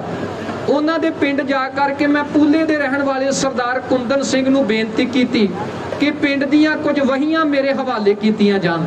ਉਹਨਾਂ ਵਹੀਆਂ ਦੇ ਉੱਪਰ ਭਾਈ ਤਾਰੂ ਸਿੰਘ ਜੀ ਦੀਆਂ 3 ਪੀੜ੍ਹੀਆਂ ਦਾ ਰਿਕਾਰਡ ਸੀ। ਕਿਸੇ ਉੱਪਰ ਉਹਨਾਂ ਦੇ ਪਿਤਾ ਦਾ ਨਾਮ ਦੂਲ ਸਿੰਘ ਤੇ ਫੂਲ ਸਿੰਘ ਲਿਖਿਆ ਹੋਇਆ ਸੀ ਤੇ ਪਰ ਕਹਿੰਦੇ ਉਹਨਾਂ ਦੇ ਜਨਮ ਦੀ ਕੋਈ ਪੁਖਤਾ ਤਰੀਕ ਸਾਡੇ ਸਾਹਮਣੇ ਨਹੀਂ ਆਈ। ਪਰ ਕਹਿੰਦੇ ਇਸ ਪਿੰਡ ਦੀ ਰਵਾਇਤ ਦੇ ਅਨੁਸਾਰ ਸਰਦਾਰ ਕੁੰਦਨ ਸਿੰਘ ਤੇ ਹੋਰ ਬਜ਼ੁਰਗ ਸਿੱਖਾਂ ਨੇ ਮੇਰੇ ਗੱਲ ਧਿਆਨ ਵਿੱਚ ਲਿਆਂਦੀ ਕਿ ਭਾਈ ਤਾਰੂ ਸਿੰਘ ਜੀ ਦੇ ਪਿਤਾ ਦਾ ਨਾਮ ਸਰਦਾਰ ਜੋਧ ਸਿੰਘ ਸੀ ਤੇ ਉਹਨਾਂ ਦੀ ਮਾਤਾ ਦਾ ਨਾਮ ਸਤਿਕਾਰਯੋਗ ਮਾਤਾ ਧਰਮ ਕੌਰ ਸੀ। ਅਤੇ ਰਵਾਇਤ ਇਹ ਵੀ ਕਹਿੰਦੀ ਹੈ ਕਿ ਭਾਈ ਤਾਰੂ ਸਿੰਘ ਜੀ ਦੇ ਪਿਤਾ ਸ੍ਰੀ ਗੁਰੂ ਗੋਬਿੰਦ ਸਿੰਘ ਮਹਾਰਾਜ ਜੀ ਦੀ 13ਵੀਂ ਜੰਗ ਮੁਕਤਸਰ ਸਾਹਿਬ ਦੀ ਜੋ ਜੰਗ ਹੈ, ਜੋ ਖਿਦਰਾਣੇ ਦੀ ਢਾਬ ਤੇ ਹੋਈ, ਇਸ ਜੰਗ ਵਿੱਚ ਭਾਈ ਤਾਰੂ ਸਿੰਘ ਜੀ ਦੇ ਸਤਿਕਾਰਯੋਗ ਪਿਤਾ ਭਾਈ ਜੋਧ ਸਿੰਘ ਜੀ ਸ਼ਹੀਦ ਹੋਏ। ਸੋ ਅੰਦਾਜ਼ਨ ਇਹ ਜੰਗ ਸਨ 1704-5 ਦੇ ਦੌਰਾਨ ਹੋਈ, ਜਿਹਦੇ ਫਲਸਰੂਪ ਭਾਈ ਤਾਰੂ ਸਿੰਘ ਜੀ ਦਾ ਜਨਮ 1705 ਈਸਵੀ ਦਾ ਫਿਰ ਪਹਿਲਾਂ ਦਾ ਹੋਇਆ। ਸੋ ਮੁੱਖ ਦੀ ਗੱਲ ਉਹਨਾਂ ਦੇ ਜਨਮ ਦੀ ਤਰੀਕ ਬਾਬਤ ਇਤਿਹਾਸ ਚੁੱਪ ਹੈ, ਪਰ ਉਹਨਾਂ ਦੇ ਸ਼ਹੀਦੀ ਸਾਕੇ ਦੇ ਬਾਬਤ ਇਤਿਹਾਸ ਦੇ ਵਿੱਚ ਬਹੁਤ ਹੀ ਸਮੱਗਰੀ ਮਿਲ ਜਾਂਦੀ ਹੈ। ਅਤੇ ਉਹਨਾਂ ਦੇ ਜੀਵਨ ਦੇ ਵਿੱਚ ਜੋ ਉਹਨਾਂ ਦੀ ਬਹਾਦਰੀ ਦਾ ਕਾਰਨਾਮਾ ਹੈ, ਜਦੋਂ ਉਹਨਾਂ ਨੇ ਜਾਫਰ ਬੇਗ ਦੇ ਕੋਲੋਂ ਰਹੀਮ ਬਖਸ਼ ਮਾਛੀ ਦੀ ਬੇਟੀ ਸਲਮਾ ਨੂੰ ਛੁਡਵਾ ਕੇ ਲਿਆਂਦਾ, ਇਹ ਸਿੱਖ ਇਤਿਹਾਸ ਦੇ ਵਿੱਚ ਉਹਨਾਂ ਦੀ ਬਹਾਦਰੀ ਦਾ ਕਾਰਨਾਮਾ ਸੁਨਹਿਰੀ ਹਰਫਾਂ ਦੇ ਨਾਲ ਅੰਕਿਤ ਕੀਤਾ ਹੋਇਆ ਹੈ। ਸਾਧ ਸੰਗਤ ਜੀ, ਜਦੋਂ ਜ਼ਕਰੀਆ ਖਾਨ ਤਖਤ ਤੇ ਸੀ, ਲਾਹੌਰ ਦੇ ਤਖਤ ਤੇ ਸੂਬੇਦਾਰ ਦੀ ਹੈਸੀਅਤ ਨਾਲ ਬੈਠਾ ਸੀ, ਗੁਰੂ ਖਾਲਸਾ ਪੰਥ ਤੋਂ ਨਵਾਬੀ ਵਾਪਸ ਲੈ ਕਰਕੇ ਉਹਨੇ ਜ਼ੁਲਮ ਦਾ ਐਨ ਗੁਰੂ ਖਾਲਸਾ ਪੰਥ ਦੇ ਉੱਪਰ ਜ਼ੁਲਮ ਦੀ ਤਲਵਾਰ ਐਨ ਤਿੱਖੀ ਕਰ ਦਿੱਤੀ, ਜਿਹਦੇ ਫਲਸਰੂਪ ਭਾਈ ਮਣੀ ਸਿੰਘ ਅਤੇ ਭਾਈ ਮਣੀ ਸਿੰਘ ਦੇ ਸਹਾਇਕ ਸਾਥੀ ਸਨ 1734 ਨੂੰ ਸ਼ਹੀਦ ਕਰ ਦਿੱਤੇ। ਇਸ ਦੌਰਾਨ ਹੀ ਜ਼ਕਰੀਆ ਖਾਨ ਦੇ ਜੋ ਸਹਾਇਕ ਸਨ, ਜਿਵੇਂ ਪੱਟੀ ਦਾ ਹਾਕਮ ਜਾਫਰ ਬੇਗ, ਇਸ ਤੋਂ ਇਲਾਵਾ ਜਲੰਧਰ ਦਾ ਫੌਜਦਾਰ ਅਦੀਨਾ ਬੇਗ, ਇਸ ਤੋਂ ਇਲਾਵਾ ਉਸ ਇਲਾਕੇ ਦੇ ਮਾਝੇ ਦੇ ਇਲਾਕੇ ਦੇ 37 ਮੁਖਬਰ ਪ੍ਰਿੰਸੀਪਲ ਸਵਰਨ ਸਿੰਘ ਜੀ ਚੂਸਲੇਵਾੜ ਨੇ ਮਾਝੇ ਦੇ ਇਲਾਕੇ ਦੇ 37 ਮੁਖਬਰਾਂ ਦਾ ਜ਼ਿਕਰ ਕੀਤਾ ਹੈ, ਜਿਨ੍ਹਾਂ ਦੇ ਵਿੱਚੋਂ ਹਰਭਗਤ ਨਰੰਜਣੀਏ ਦਾ ਪਹਿਲੇ ਨੰਬਰ ਤੇ ਜ਼ਿਕਰ ਕੀਤਾ ਹੈ।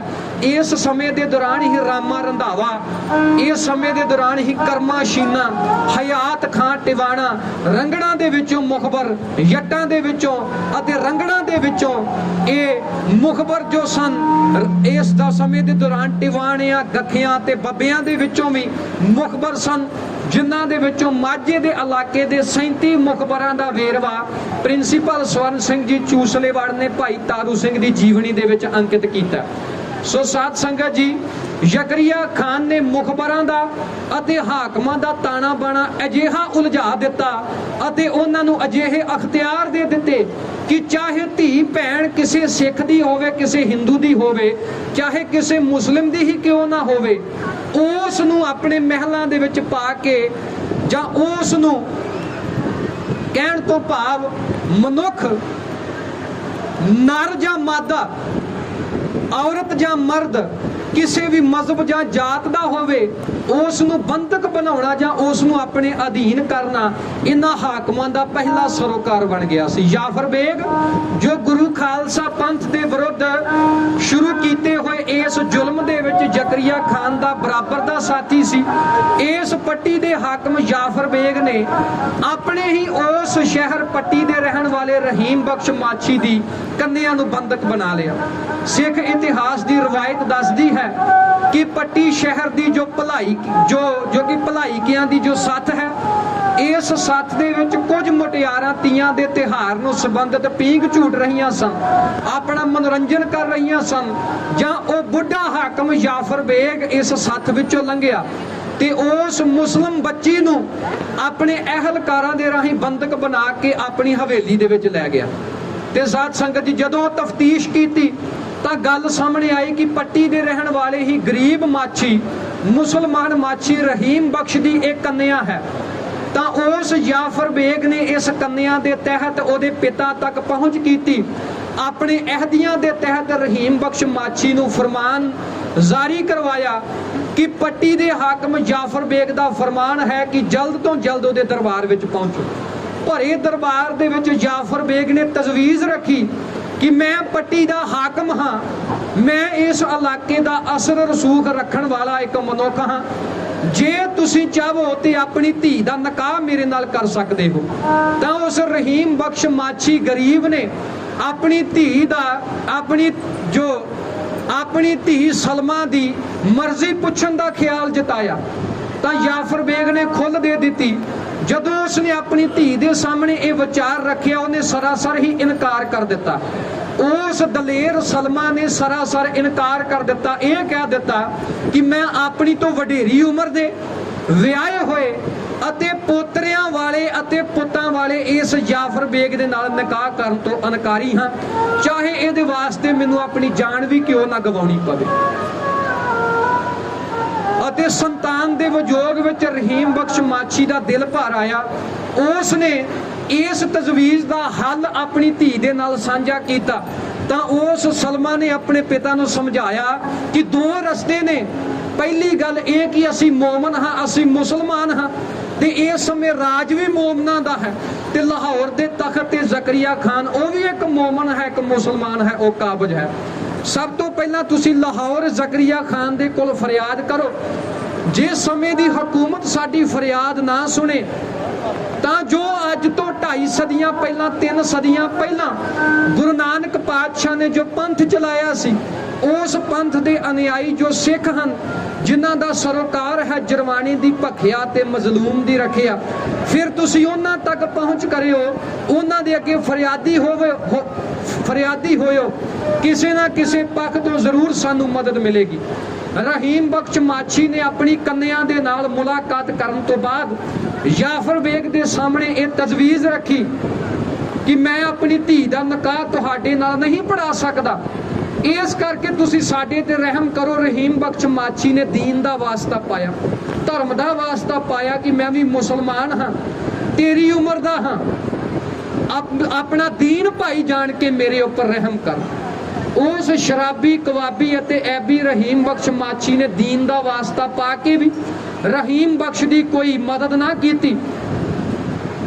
ਰਹੀਮ ਬਖਸ਼ ਨੂੰ ਇਸੇ ਤਰ੍ਹਾਂ ਹੀ ਲਾਚਾਰ ਕਰਕੇ ਰੱਖਿਆ।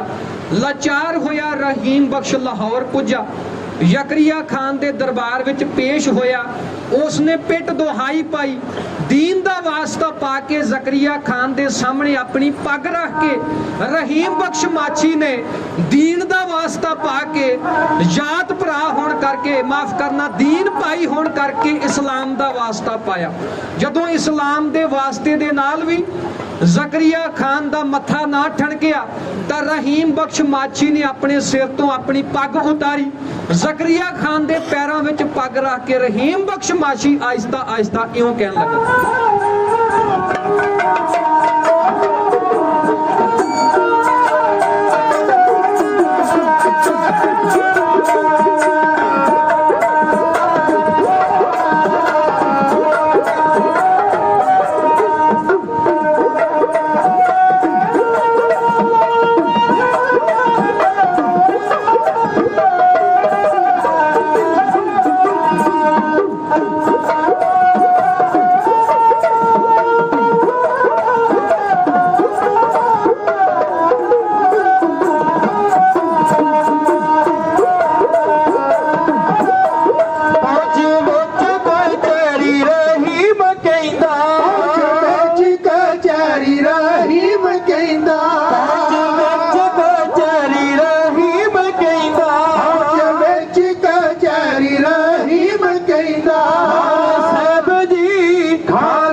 ਤਾਂ ਉਸ ਸਮੇਂ ਭਾਰਤੀ ਉਪ ਮਹਾਦੀਪ ਉੱਪਰ ਇਸਲਾਮੀ ਰਾਜ ਸੀ।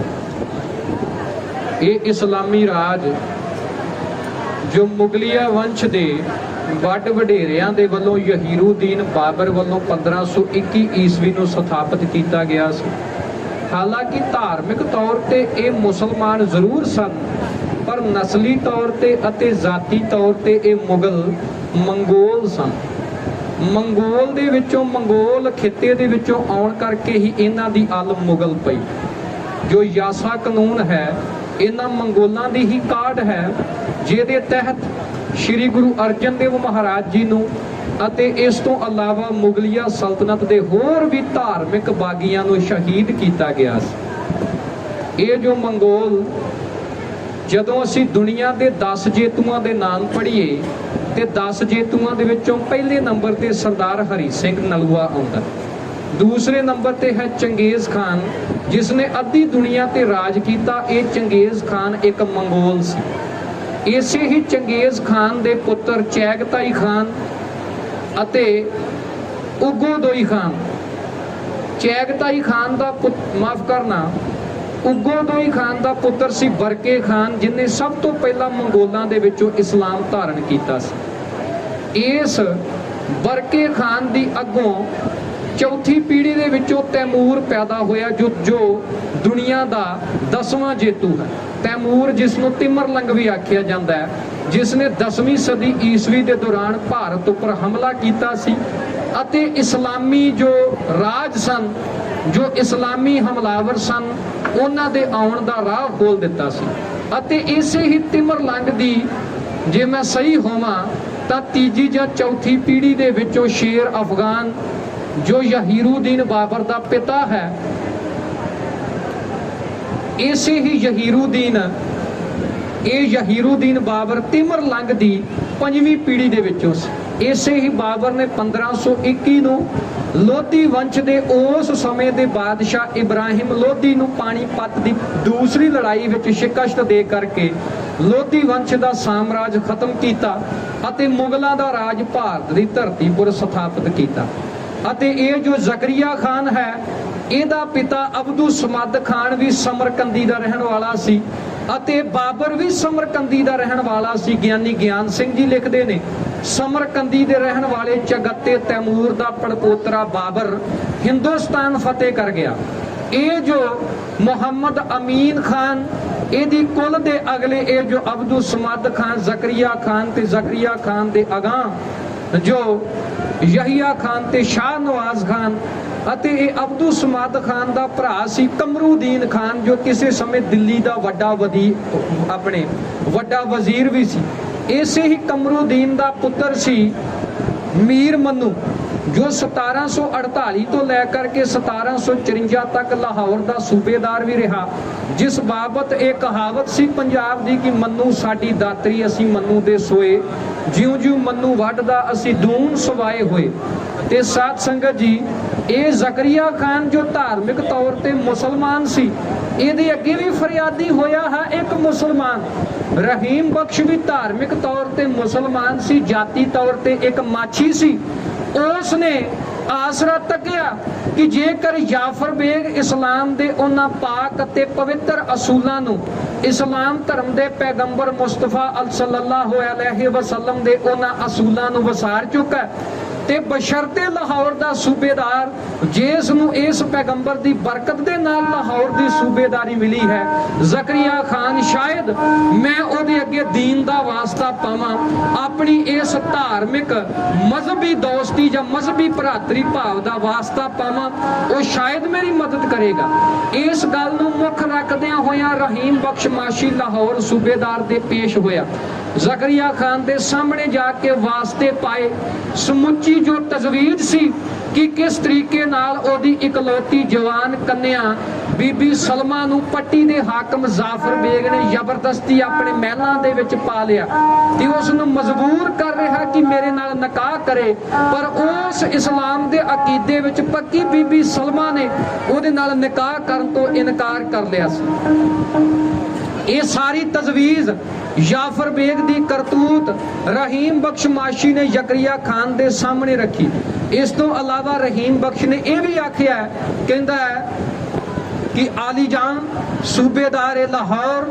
ਦੂਸਰੀ ਗੱਲ ਇਹ ਹੈ ਕਿ ਪੱਟੀ ਦੀਆਂ ਕਈ ਲਾਲਚੀ ਔਰਤਾਂ ਅਤੇ ਕਈ ਲਾਲਚੀ ਬਜ਼ੁਰਗਾਂ ਨੂੰ ਉਸ ਨੇ ਇਹ ਕਹਿ ਕੇ ਸਲਮਾ ਦੇ ਪਹਿਰੇ ਵਿੱਚ ਰੱਖਿਆ ਹੋਇਆ ਹੈ ਕਿ ਕਈ ਤਰੀਕਿਆਂ ਦੇ ਲਾਲਚ ਤੇ ਕਈ ਤਰੀਕਿਆਂ ਦੇ ਡਰਾਵੇ ਦੇ ਕੇ ਉਸ ਨੂੰ ਨਿਕਾਹ ਵਾਸਤੇ ਰਾਜ਼ੀ ਕੀਤਾ ਜਾਵੇ। ਇੱਥੋਂ ਤੱਕ ਕਿ ਉਸ ਨੇ ਝੂਠੀ ਖਬਰ ਵੀ ਉਡਾ ਦਿੱਤੀ ਸੀ ਕਿ ਜੋ ਸਲਮਾ ਹੈ ਉਹ ਜਾਫਰ ਬੇਗ ਨਾਲ ਨਿਕਾਹ ਕਰਨ ਵਾਸਤੇ ਤਿਆਰ ਹੋ ਗਈ ਹੈ, ਜਿਹਦੇ ਵਾਸਤੇ ਮੇਰੀ ਸਾਰੇ ਇਲਾਕੇ ਦੇ ਵਿੱਚ ਹੀ ਮੇਰੀ ਇੱਜ਼ਤ ਨੂੰ ਰੌਂਦਿਆ ਗਿਆ ਹੈ, ਮੈਨੂੰ ਜ਼ਲੀਲ ਕੀਤਾ ਗਿਆ ਹੈ। ਇਸ ਜਲਾਲਤ ਦਾ ਬਦਲਾ ਲੈਣ ਵਾਸਤੇ ਅਤੇ ਆਪਣੀ ਇੱਜ਼ਤ ਦਾ ਵਾਸਤਾ ਪਾ ਕੇ ਮੈਂ ਤੁਹਾਡੇ ਸਾਹਮਣੇ ਪੇਸ਼ ਹੋਇਆ। ਜਦੋਂ ਦੀਨ ਦਾ ਵਾਸਤਾ ਵੀ ਕੰਮ ਨਾ ਆਇਆ, ਉਸ ਲਾਚਾਰ ਬਾਪ ਨੇ ਰਹੀਮ ਬਖਸ਼ ਨੇ ਆਪਣੇ ਸਿਰ ਦੀ ਪੱਗ ਉਤਾਰੀ, ਜ਼ਕਰੀਆ ਖਾਨ ਦੇ ਪੈਰਾਂ ਵਿੱਚ ਰੱਖੀ, ਅੱਖਾਂ ਦੇ ਵਿੱਚੋਂ ਅਥਰੂ ਕੇਰਦਿਆਂ ਹੋਇਆਂ ਉਹਨੇ ਆਖਿਆ ਕਿ ਇਸ ਪੱਗ ਤੋਂ ਵੱਡੀ ਤਾਂ ਕੋਈ ਚੀਜ਼ ਨਹੀਂ, ਪੱਗ ਹੀ ਇੱਕ ਮਨੁੱਖ ਦਾ ਅਸਰ ਤੇ ਰਸੂਖ ਹੈ। ਜੋ ਮੇਰੇ ਕੋਲ ਆਖਰੀ ਚੀਜ਼ ਸੀ, ਜੋ ਮੇਰੀ ਧੀ ਸੀ, ਉਹ ਇੱਜ਼ਤ ਤਾਂ ਜਾਫਰ ਬੇਗ ਨੇ ਖੋਹ ਲਈ। ਸਿਰਫ ਸਿਰ ਦੇ ਉੱਪਰ ਪੱਗ ਹੀ ਸੀ ਜੋ ਮੇਰੀ ਇੱਜ਼ਤ ਤੇ ਮੇਰੇ ਰਸੂਖ ਦੀ ਆਖਰੀ ਨਿਸ਼ਾਨੀ ਸੀ, ਮੈਂ ਉਹ ਵੀ ਤੇਰੇ ਪੈਰਾਂ ਦੇ ਵਿੱਚ ਰੱਖ ਦਿੱਤੀ ਹੈ। ਹੁਣ ਮੇਰੀ ਇਸ ਜ਼ਲਾਲਤ ਨੂੰ ਕਾਇਮ ਰੱਖਣ ਵਾਸਤੇ ਕੁਝ ਨਾ ਕੁਝ ਜ਼ਰੂਰ ਉਪਰਾਲਾ ਕਰੋ।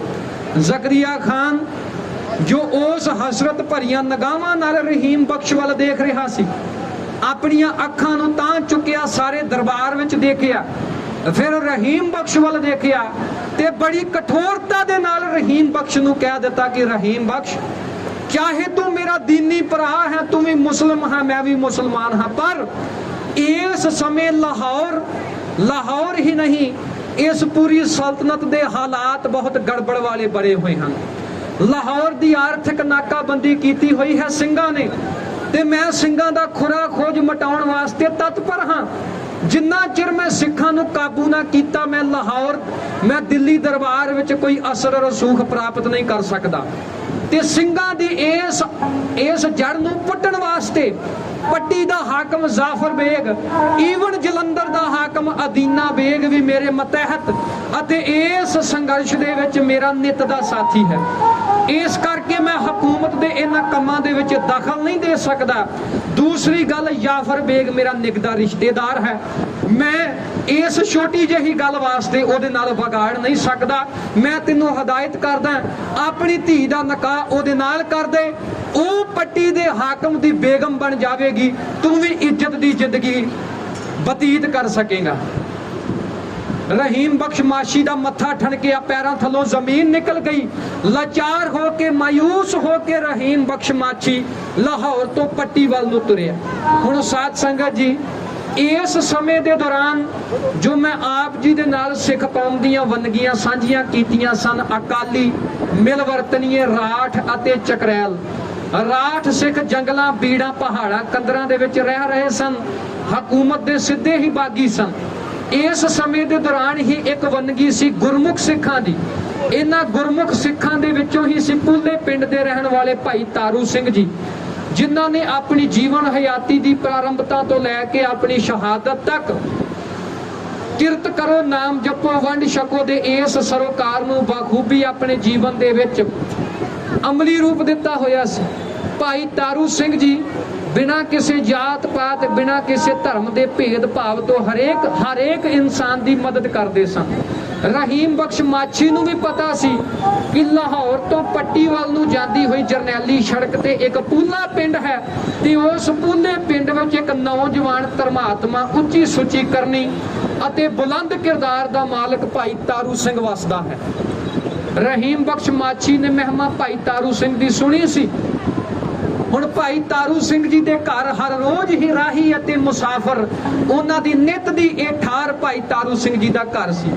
ਤੇ ਲਾਹੌਰ ਤੋਂ ਜਿੰਨੇ ਵੀ ਵਪਾਰੀ ਅਤੇ ਲਾਹੌਰ ਤੋਂ ਜਿੰਨੇ ਵੀ ਰਾਹੀ ਮੁਸਾਫਰ ਦਿੱਲੀ ਜਾਂ ਪੱਟੀ ਨੂੰ ਜਾਂਦੇ ਸਨ, ਰਸਤੇ ਵਿੱਚ ਭਾਈ ਤਾਰੂ ਸਿੰਘ ਜੀ ਦੇ ਘਰ ਰੁਕਦੇ ਸਨ, ਜਿਹਦੇ ਕਰਕੇ ਲਾਹੌਰ ਵਿੱਚ ਹੋਣ ਵਾਲੀਆਂ ਘਟਨਾਵਾਂ, ਜਿਵੇਂ ਫਲਾਣੇ ਥਾਂ ਤੇ ਸਿੰਘਾਂ ਦੇ ਨਾਲ ਹਕੂਮਤ ਦਾ ਮੁਕਾਬਲਾ ਕੀ ਹੋਇਆ, ਜਾਂ ਲਾਹੌਰ ਦੇ ਵਿੱਚ ਕਿੰਨੇ ਸਿੱਖ ਕਤਲ ਕਰ ਦਿੱਤੇ ਗਏ, ਸ਼ਹੀਦ ਕਰ ਦਿੱਤੇ ਗਏ, ਜਾਂ ਲਾਹੌਰ ਦੇ ਵਿੱਚ ਸਿੱਖਾਂ ਦੇ ਪ੍ਰਤੀ ਕਿਹੜੀਆਂ ਮੁਹਿੰਮਾਂ ਚੱਲ ਰਹੀਆਂ ਨੇ, ਇਹ ਸਾਰਾ ਹੀ ਵੇਰਵਾ ਲਾਹੌਰ ਨਿਵਾਸੀਆਂ ਦੇ ਰਾਹੀਂ ਭਾਈ ਤਾਰੂ ਸਿੰਘ ਜੀ ਦੇ ਕੋਲ ਪੁੱਜਦਾ ਰਹਿੰਦਾ ਸੀ ਅਤੇ ਭਾਈ ਤਾਰੂ ਸਿੰਘ ਜੀ ਦੇ ਰਾਹੀਂ ਇਹ ਸਮੁੱਚਾ ਵੇਰਵਾ ਗੁਰੂ ਖਾਲਸਾ ਪੰਥ ਦੇ ਉਹਨਾਂ ਰਾਠ ਸਿੰਘਾਂ ਤੱਕ ਵੀ ਪਹੁੰਚਦਾ ਰਹਿੰਦਾ ਸੀ, ਜੋ ਸਮੇਂ-ਸਮੇਂ ਤੇ ਪੂਲੇ ਪਿੰਡ ਤੋਂ ਪੱਛਮ ਵਾਲੇ ਪਾਸੇ ਲਾਹੌਰ ਦੇ ਮਾਫ ਕਰਨਾ ਪੂਲੇ ਪਿੰਡ ਤੋਂ ਪੱਛਮ ਵਾਲੇ ਪਾਸੇ ਅਤੇ ਲਾਹੌਰ ਤੋਂ ਪੂਰਬ ਅਤੇ ਉੱਤਰ ਵਾਲੇ ਪਾਸੇ ਜੋ ਇੱਕ ਝਿੜੀ ਸੀ, ਜੋ ਮੌਜੂਦਾ ਸਮੇਂ ਵਿੱਚ ਪਾਕਿਸਤਾਨ ਵਿੱਚ ਰਹਿ ਗਈ ਹੈ,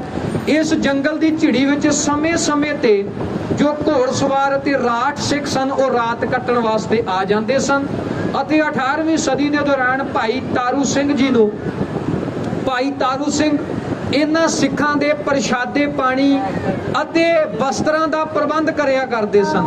ਹਕੂਮਤ ਦੇ ਬਾਗੀ ਸਿੱਖਾਂ ਨੂੰ ਪਨਾਹ ਦਿਆ ਕਰਦੇ ਸਨ ਅਤੇ ਇਸ ਝਿੜੀ ਦੇ ਵਿੱਚ ਸਮੇਂ-ਸਮੇਂ ਤੇ ਸਿੰਘਪੁਰੀਆ ਮਿਸਲ ਦੇ ਸਿੱਖ, ਹਾਲਾਂਕਿ ਉਸ ਸਮੇਂ ਮਿਸਲਾਂ ਹੋਂਦ ਵਿੱਚ ਨਹੀਂ ਆਈਆਂ ਸਨ, ਪਰ ਇਹਨਾਂ ਜਥਿਆਂ ਦੇ ਨਾਮ ਮੁਕਰਰ ਹੋ ਚੁੱਕੇ ਸਨ, ਜਿਵੇਂ ਸਿੰਘਪੁਰੀਆਂ ਦਾ ਜਥਾ, ਭੰਗੀਆਂ ਦਾ ਜਥਾ, ਕਰੋੜ ਸਿੰਘੀਆਂ ਦਾ ਜਥਾ, ਸ਼ੁਕਰ ਚੱਕੀਆਂ ਦਾ ਜਥਾ, ਅੰਮ੍ਰਿਤਸਰੀਆਂ ਦਾ ਜਥਾ ਇਤਿਆਦ, ਭਾਈ ਮਹਿਤਾਬ ਸਿੰਘ ਮੀਰਾਂਕੋਟ, ਸੁੱਖਾ ਸਿੰਘ ਮਾੜੀ ਕੰਬੋਕੇ ਇਤਿਆਦ ਸਿੰਘ ਇਸ ਝਿੜੀ ਦੇ ਵਿੱਚ ਠਹਿਰਦੇ ਹੁੰਦੇ ਸਨ ਅਤੇ ਭਾਈ ਰਤਨ ਸਿੰਘ ਜੀ ਭੰਗੂ, ਜਿਨ੍ਹਾਂ ਨੇ ਪ੍ਰਾਚੀਨ ਪੰਥ ਪ੍ਰਕਾਸ਼ ਲਿਖਿਆ, ਜੋ ਸਰਦਾਰ ਮਹਿਤਾਬ ਸਿੰਘ ਮੀਰਾਂਕੋਟੀਏ ਦੇ ਪੋਤਰੇ ਸਨ, ਜਿਨ੍ਹਾਂ ਨੇ ਮੱਸੇ ਰੰਗਣ ਦਾ ਸਿਰ ਵੱਢਿਆ, ਉਹਨਾਂ ਨੇ ਇਤਿਹਾਸ ਦਾ ਬਹੁਤ ਭਾਰੀ ਅਤੇ ਵੱਡਾ ਗ੍ਰੰਥ ਲਿਖਿਆ ਸਰਦਾਰ ਰਤਨ ਸਿੰਘ ਭੰਗੂ ਨੇ।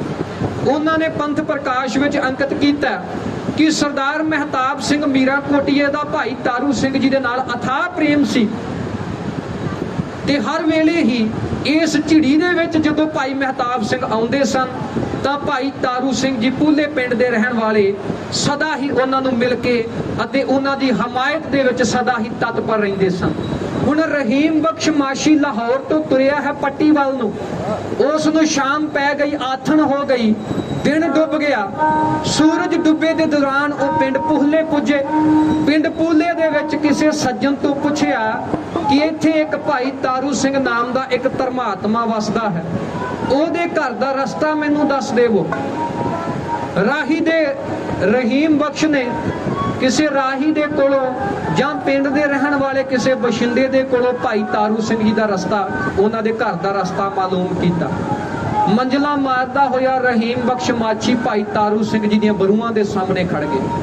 ਜਦੋਂ ਬਰੂਆਂ ਦੇ ਵਿੱਚੋਂ ਘਰ ਦਾ ਮਾਹੌਲ ਦੇਖਿਆ ਤੇ ਭਾਈ ਤਾਰੂ ਸਿੰਘ ਜੀ ਦੀ ਮਾਤਾ ਧਰਮ ਕੌਰ ਅਤੇ ਉਹਨਾਂ ਦੀ ਭੈਣ ਬੀਬੀ ਤਾਰ ਕੌਰ, ਜਿਹਨੂੰ ਕਰਤਾਰ ਕੌਰ ਵੀ ਆਖਿਆ ਜਾਂਦਾ ਹੈ, ਦੋਵੇਂ ਮਾਵਾਂ ਧੀਆਂ ਰਾਠ ਸਿੱਖਾਂ ਵਾਸਤੇ ਪ੍ਰਸ਼ਾਦਾ ਪਕਾ ਰਹੀਆਂ ਸਨ। ਇੱਕ ਪਾਸੇ ਲੋਹ ਤਪ ਰਹੀ ਸੀ ਤੇ ਦੂਸਰੇ ਪਾਸੇ ਭਾਈ ਤਾਰੂ ਸਿੰਘ ਜੀ ਦੀ ਮਾਤਾ ਅਤੇ ਭੈਣ ਦੋਵੇਂ ਹੀ ਗੁਰਬਾਣੀ ਦਾ ਜਾਪ ਕਰ ਰਹੀਆਂ ਸਨ ਅਤੇ ਭਾਈ ਤਾਰੂ ਸਿੰਘ ਜੀ ਪਲੰਘ ਉੱਪਰ ਬੈਠ ਕਰਕੇ ਸਰੰਦੇ ਨਾਲ ਭਗਤ ਨਾਮਦੇਵ ਜੀ ਦੀ ਬਾਣੀ ਦਾ ਕੀਰਤਨ ਕਰ ਰਹੇ ਸਨ ਅਤੇ ਸ਼ਬਦ ਆਲਾਪ ਰਹੇ ਸਨ, ਕਰੀਮਾ ਰਹੀਮਾ ਹਾਜ਼ਰਾ ਹਜ਼ੂਰ ਦਰਪੇਸ਼ ਤੂੰ ਮਨੀ। ਭਗਤ ਨਾਮਦੇਵ ਜੀ ਦੀ ਬਾਣੀ ਦਾ ਗਾਇਨ ਕਰ ਰਹੇ ਸਨ। ਮਿੱਠੀ ਰਸਨਾ ਦਾ ਇਹ ਆਲਾਪ ਰਹੀਮ ਬਖਸ਼ ਮਾਛੀ ਦੇ ਕੰਨਾਂ ਵਿੱਚ ਪਿਆ। ਰਹੀਮ ਬਖਸ਼ ਮਾਛੀ ਮੰਤਰਮੁਗਧ ਹੋ ਗਿਆ। ਉਸ ਨੇ ਆਪਣੀ ਅੰਤਰ ਦ੍ਰਿਸ਼ਟੀ ਦੇ ਨਾਲ ਭਾਂਪ ਲਿਆ ਕਿ ਭਾਈ ਤਾਰੂ ਸਿੰਘ ਕੋਈ ਆਮ ਮਨੁੱਖ ਨਹੀਂ। ਭਾਈ ਤਾਰੂ ਸਿੰਘ ਜੀ ਨੇ ਅੱਖਾਂ ਖੋਲੀਆਂ, ਰਹੀਮ ਬਖਸ਼ ਮਾਛੀ ਨੂੰ ਇਸ਼ਾਰਾ ਕਰਕੇ ਅੰਦਰ ਆਉਣ ਵਾਸਤੇ ਆਖਿਆ। ਆਪਣੇ ਪਲੰਘ ਤੋਂ ਉੱਠ ਕੇ ਰਹੀਮ ਬਖਸ਼ ਦਾ ਇਸਤਕਬਾਲ ਕੀਤਾ, ਸੁੱਖ ਸਾਂਦ ਪੁੱਛੀ, ਬਿਸਤਰਾ ਦਿੱਤਾ, ਮੰਜਾ ਦਿੱਤਾ, ਬੈਠਣ ਵਾਸਤੇ, ਰਾਤ ਗੁਜ਼ਾਰਨ ਵਾਸਤੇ ਪਲੰਘ ਦਿੱਤਾ, ਠਾਹਰ ਦਿੱਤੀ ਅਤੇ ਜਦੋਂ ਸ਼ਾਮ ਵੇਲੇ ਜਦੋਂ ਲੰਗਰ ਦਾ ਸਮਾਂ ਹੋਇਆ, ਰਹੀਮ ਬਖਸ਼ ਮਾਛੀ ਨੂੰ ਪ੍ਰਸ਼ਾਦਾ ਵੀ ਛਕਾਇਆ। ਪ੍ਰਸ਼ਾਦਾ ਪਾਣੀ ਛਕਾਉਣ ਤੋਂ ਬਾਅਦ ਕਾਰਨ ਪੁੱਛਿਆ ਲਾਹੌਰ ਆਉਣ ਦਾ, ਤਾਂ ਰਹੀਮ ਬਖਸ਼ ਮਾਛੀ ਨੇ ਭਾਈ ਤਾਰੂ ਸਿੰਘ ਜੀ ਦੇ ਸਾਹਮਣੇ ਬੈਠ ਕਰਕੇ ਆਪਣੀਆਂ ਅੱਖਾਂ ਭਰ ਲਈਆਂ। ਅੱਖਾਂ ਭਰ ਕੇ ਲਾਹੌਰ ਆਉਣ ਦਾ ਕਾਰਨ ਦੱਸਿਆ ਕਿ ਭਾਈ ਸਾਹਿਬ ਜੀਓ, ਜੋ ਮੇਰੇ ਲਾਹੌਰ ਆਉਣ ਦਾ ਕਾਰਨ ਹੈ ਇਹ ਮੇਰੀ ਵੇਦਨਾ ਦੇ ਵਿੱਚੋਂ ਨਿਕਲਿਆ ਹੋਇਆ। ਮੈਂ ਪੱਟੀ ਦਾ ਰਹਿਣ ਵਾਲਾ ਹਾਂ। ਪੱਟੀ ਦੇ ਹਾਕਮ ਜ਼ਾਫਰ ਬੇਗ ਨੇ ਮੇਰੀ ਜਵਾਨ ਕੰਨਿਆਂ ਨੂੰ ਬਦੋ-ਬਦੀ ਬੰਦਕ ਬਣਾ ਲਿਆ ਹੈ, ਪਰ ਮੇਰੀ ਧੀ ਨੇ ਆਖਿਆ ਸੀ ਕਿ ਸਭ ਤੋਂ ਪਹਿਲਾਂ ਲਾਹੌਰ ਸੂਬੇਦਾਰ ਦੇ ਸਾਹਮਣੇ ਪੇਸ਼ ਹੋਈ, ਕਿਉਂਕਿ ਉਹ ਸਾਡਾ ਧਾਰਮਿਕ ਭਾਈ ਹੈ, ਸਾਡਾ ਦੀਨੀ ਭਾਈ ਹੈ। ਜੇ ਉਹ ਵੀ ਸਾਡੀ ਫਰਿਆਦ ਨਾ ਸੁਣੇਗਾ ਤੇ ਗੁਰੂ ਕਲਗੀਧਰ ਮਹਾਰਾਜ ਜੀ ਦੇ ਸਿੰਘਾਂ ਦੇ ਕੋਲ ਜਾ ਫਰਿਆਦੀ ਹੋਈ।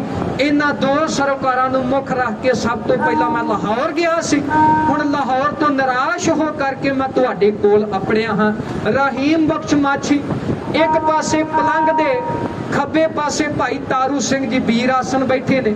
ਭਾਈ ਤਾਰੂ ਸਿੰਘ ਜੀ ਦੇ ਮੋਢੇ ਨਾਲ ਮੋਢਾ ਜੋੜ ਕੇ ਰਹੀਮ ਬਖਸ਼ ਮਾਛੀ ਬੈਠਾ ਹੋਇਆ ਅਤੇ ਆਪਣੀ ਦੁੱਖ ਭਰੀ ਦਾਸਤਾਨ ਆਪਣੇ ਦੀਨ ਭਾਈਆਂ ਦੇ ਕੋਲੋਂ ਲਾਚਾਰ ਹੋਇਆ, ਮਾਯੂਸ ਹੋਇਆ ਰਹੀਮ ਬਖਸ਼ ਮਾਛੀ ਗੁਰੂ ਕਲਗੀਧਰ ਪਾਤਸ਼ਾਹ ਮਹਾਰਾਜ ਜੀ ਦੇ ਸਿੱਖਾਂ ਦੇ ਕੋਲ ਮਦਦ ਦੀ ਆਸ ਰੱਖਦਾ ਹੋਇਆ ਗੁਰੂ ਮਹਾਰਾਜ ਦੇ ਅੰਗਨ ਸਿੱਖ ਭਾਈ ਤਾਰੂ ਸਿੰਘ ਜੀ ਨੂੰ ਮੁਖਾਤਬ ਹੋ ਕੇ ਆਪਣੀ ਦੁੱਖਾਂ ਦੀ ਦਾਸਤਾਨ ਇਉਂ ਬਿਆਨ ਕਰ ਰਿਹਾ।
कन्या सदा देवो मेरी कन्या सदा देवो सुने मोजी पंथ खालसा मेरा दर्द वंडा देवो सुने मोजी पंथ खालसा मेरा दर्द वंडा देवो सुने मोजी पंथ खालसा ਦੇਵਨੇਤ ਨਾਲ ਜਿਸ ਦਿਨ ਰਹੀਮ ਬਖਸ਼ ਮਾਛੀ ਭਾਈ ਤਾਰੂ ਸਿੰਘ ਜੀ ਦੇ ਘਰ ਠਹਿਰਿਆ ਹੋਇਆ ਸੀ, ਅਕਾਲ ਪੁਰਖ ਸੱਚੇ ਪਾਤਸ਼ਾਹ ਤੇ ਗੁਰੂ ਕਲਗੀਧਰ ਮਹਾਰਾਜ ਜੀ ਦੀ ਬਖਸ਼ਿਸ਼ ਸਦਕਾ ਉਸ ਦਿਨ ਹੀ ਭਾਈ ਤਾਰੂ ਸਿੰਘ ਜੀ ਦੇ ਪਿੰਡ ਦੇ ਨਜ਼ਦੀਕ ਪੈਂਦੀ ਹੋਈ ਉਸ ਝਿੜੀ ਦੇ ਵਿੱਚ ਇਤਿਹਾਸਕਾਰਾਂ ਦੇ ਅਨੁਸਾਰ 10-12 ਦੇ ਕਰੀਬ ਜੋ ਘੋੜਸਵਾਰ ਰਾਠ ਸਿੱਖ ਸਨ ਉਸ ਝਿੜੀ ਦੇ ਵਿੱਚ ਠਹਿਰੇ ਹੋਏ ਸਨ। ਭਾਈ ਤਾਰੂ ਸਿੰਘ ਜੀ ਨੂੰ ਇਤਲਾਹ ਮਿਲ ਚੁੱਕੀ ਸੀ ਅੰਮ੍ਰਿਤ ਵੇਲੇ ਦੇ ਹਿਸਾਬ ਨਾਲ। ਹੁਣ ਰਾਤ ਨੂੰ ਭਾਈ ਤਾਰੂ ਸਿੰਘ ਜੀ ਨੇ ਰਹੀਮ ਬਖਸ਼ ਮਾਛੀ ਦੇ ਕੋਲੋਂ ਸਾਰੀ ਵਿਥਿਆ ਸੁਣੀ ਅਤੇ ਤਸੱਲੀ ਦਿੱਤੀ ਅਤੇ ਅਕਾਲ ਪੁਰਖ ਦੇ ਸਨਮੁਖ ਅਰਦਾਸ ਕਰਨ ਦੀ ਹਦਾਇਤ ਕੀਤੀ ਕਿ ਇਸ ਅਕਾਲ ਪੁਰਖ ਦੇ ਹੁਕਮ ਅਤੇ ਅਕਾਲ ਪੁਰਖ ਦੀ ਬਖਸ਼ਿਸ਼ ਸਦਕਾ ਹੀ ਇਸ ਖਾਲਸੇ ਦਾ ਜਨਮ ਹੋਇਆ ਹੈ, ਜੋ ਸਦਾ ਹੀ ਜਰਵਾਣੇ ਦੀ ਭਖਿਆ ਅਤੇ ਮਜ਼ਲੂਮ ਦੀ ਰੱਖਿਆ ਵਾਸਤੇ ਤਤਪਰ ਹੈ। ਮੈਂ ਆਪ ਜੀ ਦੀ ਇਸ ਗੱਲ ਨੂੰ ਮੁੱਖ ਰੱਖ ਕਰਕੇ ਉਹਨਾਂ ਮਰਜੀਵੜੇ ਸਿੰਘਾਂ ਦੇ ਸਨਮੁਖ ਜ਼ਰੂਰ ਬੇਨਤੀ ਕਰਾਂਗਾ। ਉਹ ਸਿੰਘ ਤਾਂ ਸਦਾ ਹੀ ਇਹਨਾਂ ਹਕੂਮਤ ਦੇ ਬਸ਼ਿੰਦਿਆਂ ਨੂੰ ਦੰਡ ਦਿੰਦੇ ਰਹਿੰਦੇ ਹਨ। ਅੱਜ ਸਵੱਬ ਦੇ ਨਾਲ ਇਹ ਜਾਫਰ ਬੇਗ ਵੀ ਇਸ ਜਾਫਰ ਬੇਗ ਨੂੰ ਵੀ ਉਹਦੇ ਕੀਤੇ ਦੀ ਸਜ਼ਾ ਦੇਣ ਦੀ ਸੇਵਾ ਅੱਜ ਤੁਹਾਡੇ ਰਾਹੀਂ ਅਕਾਲ ਪੁਰਖ ਸਿੰਘਾਂ ਨੂੰ ਬਖਸ਼ਿਸ਼ ਕਰੇਗਾ।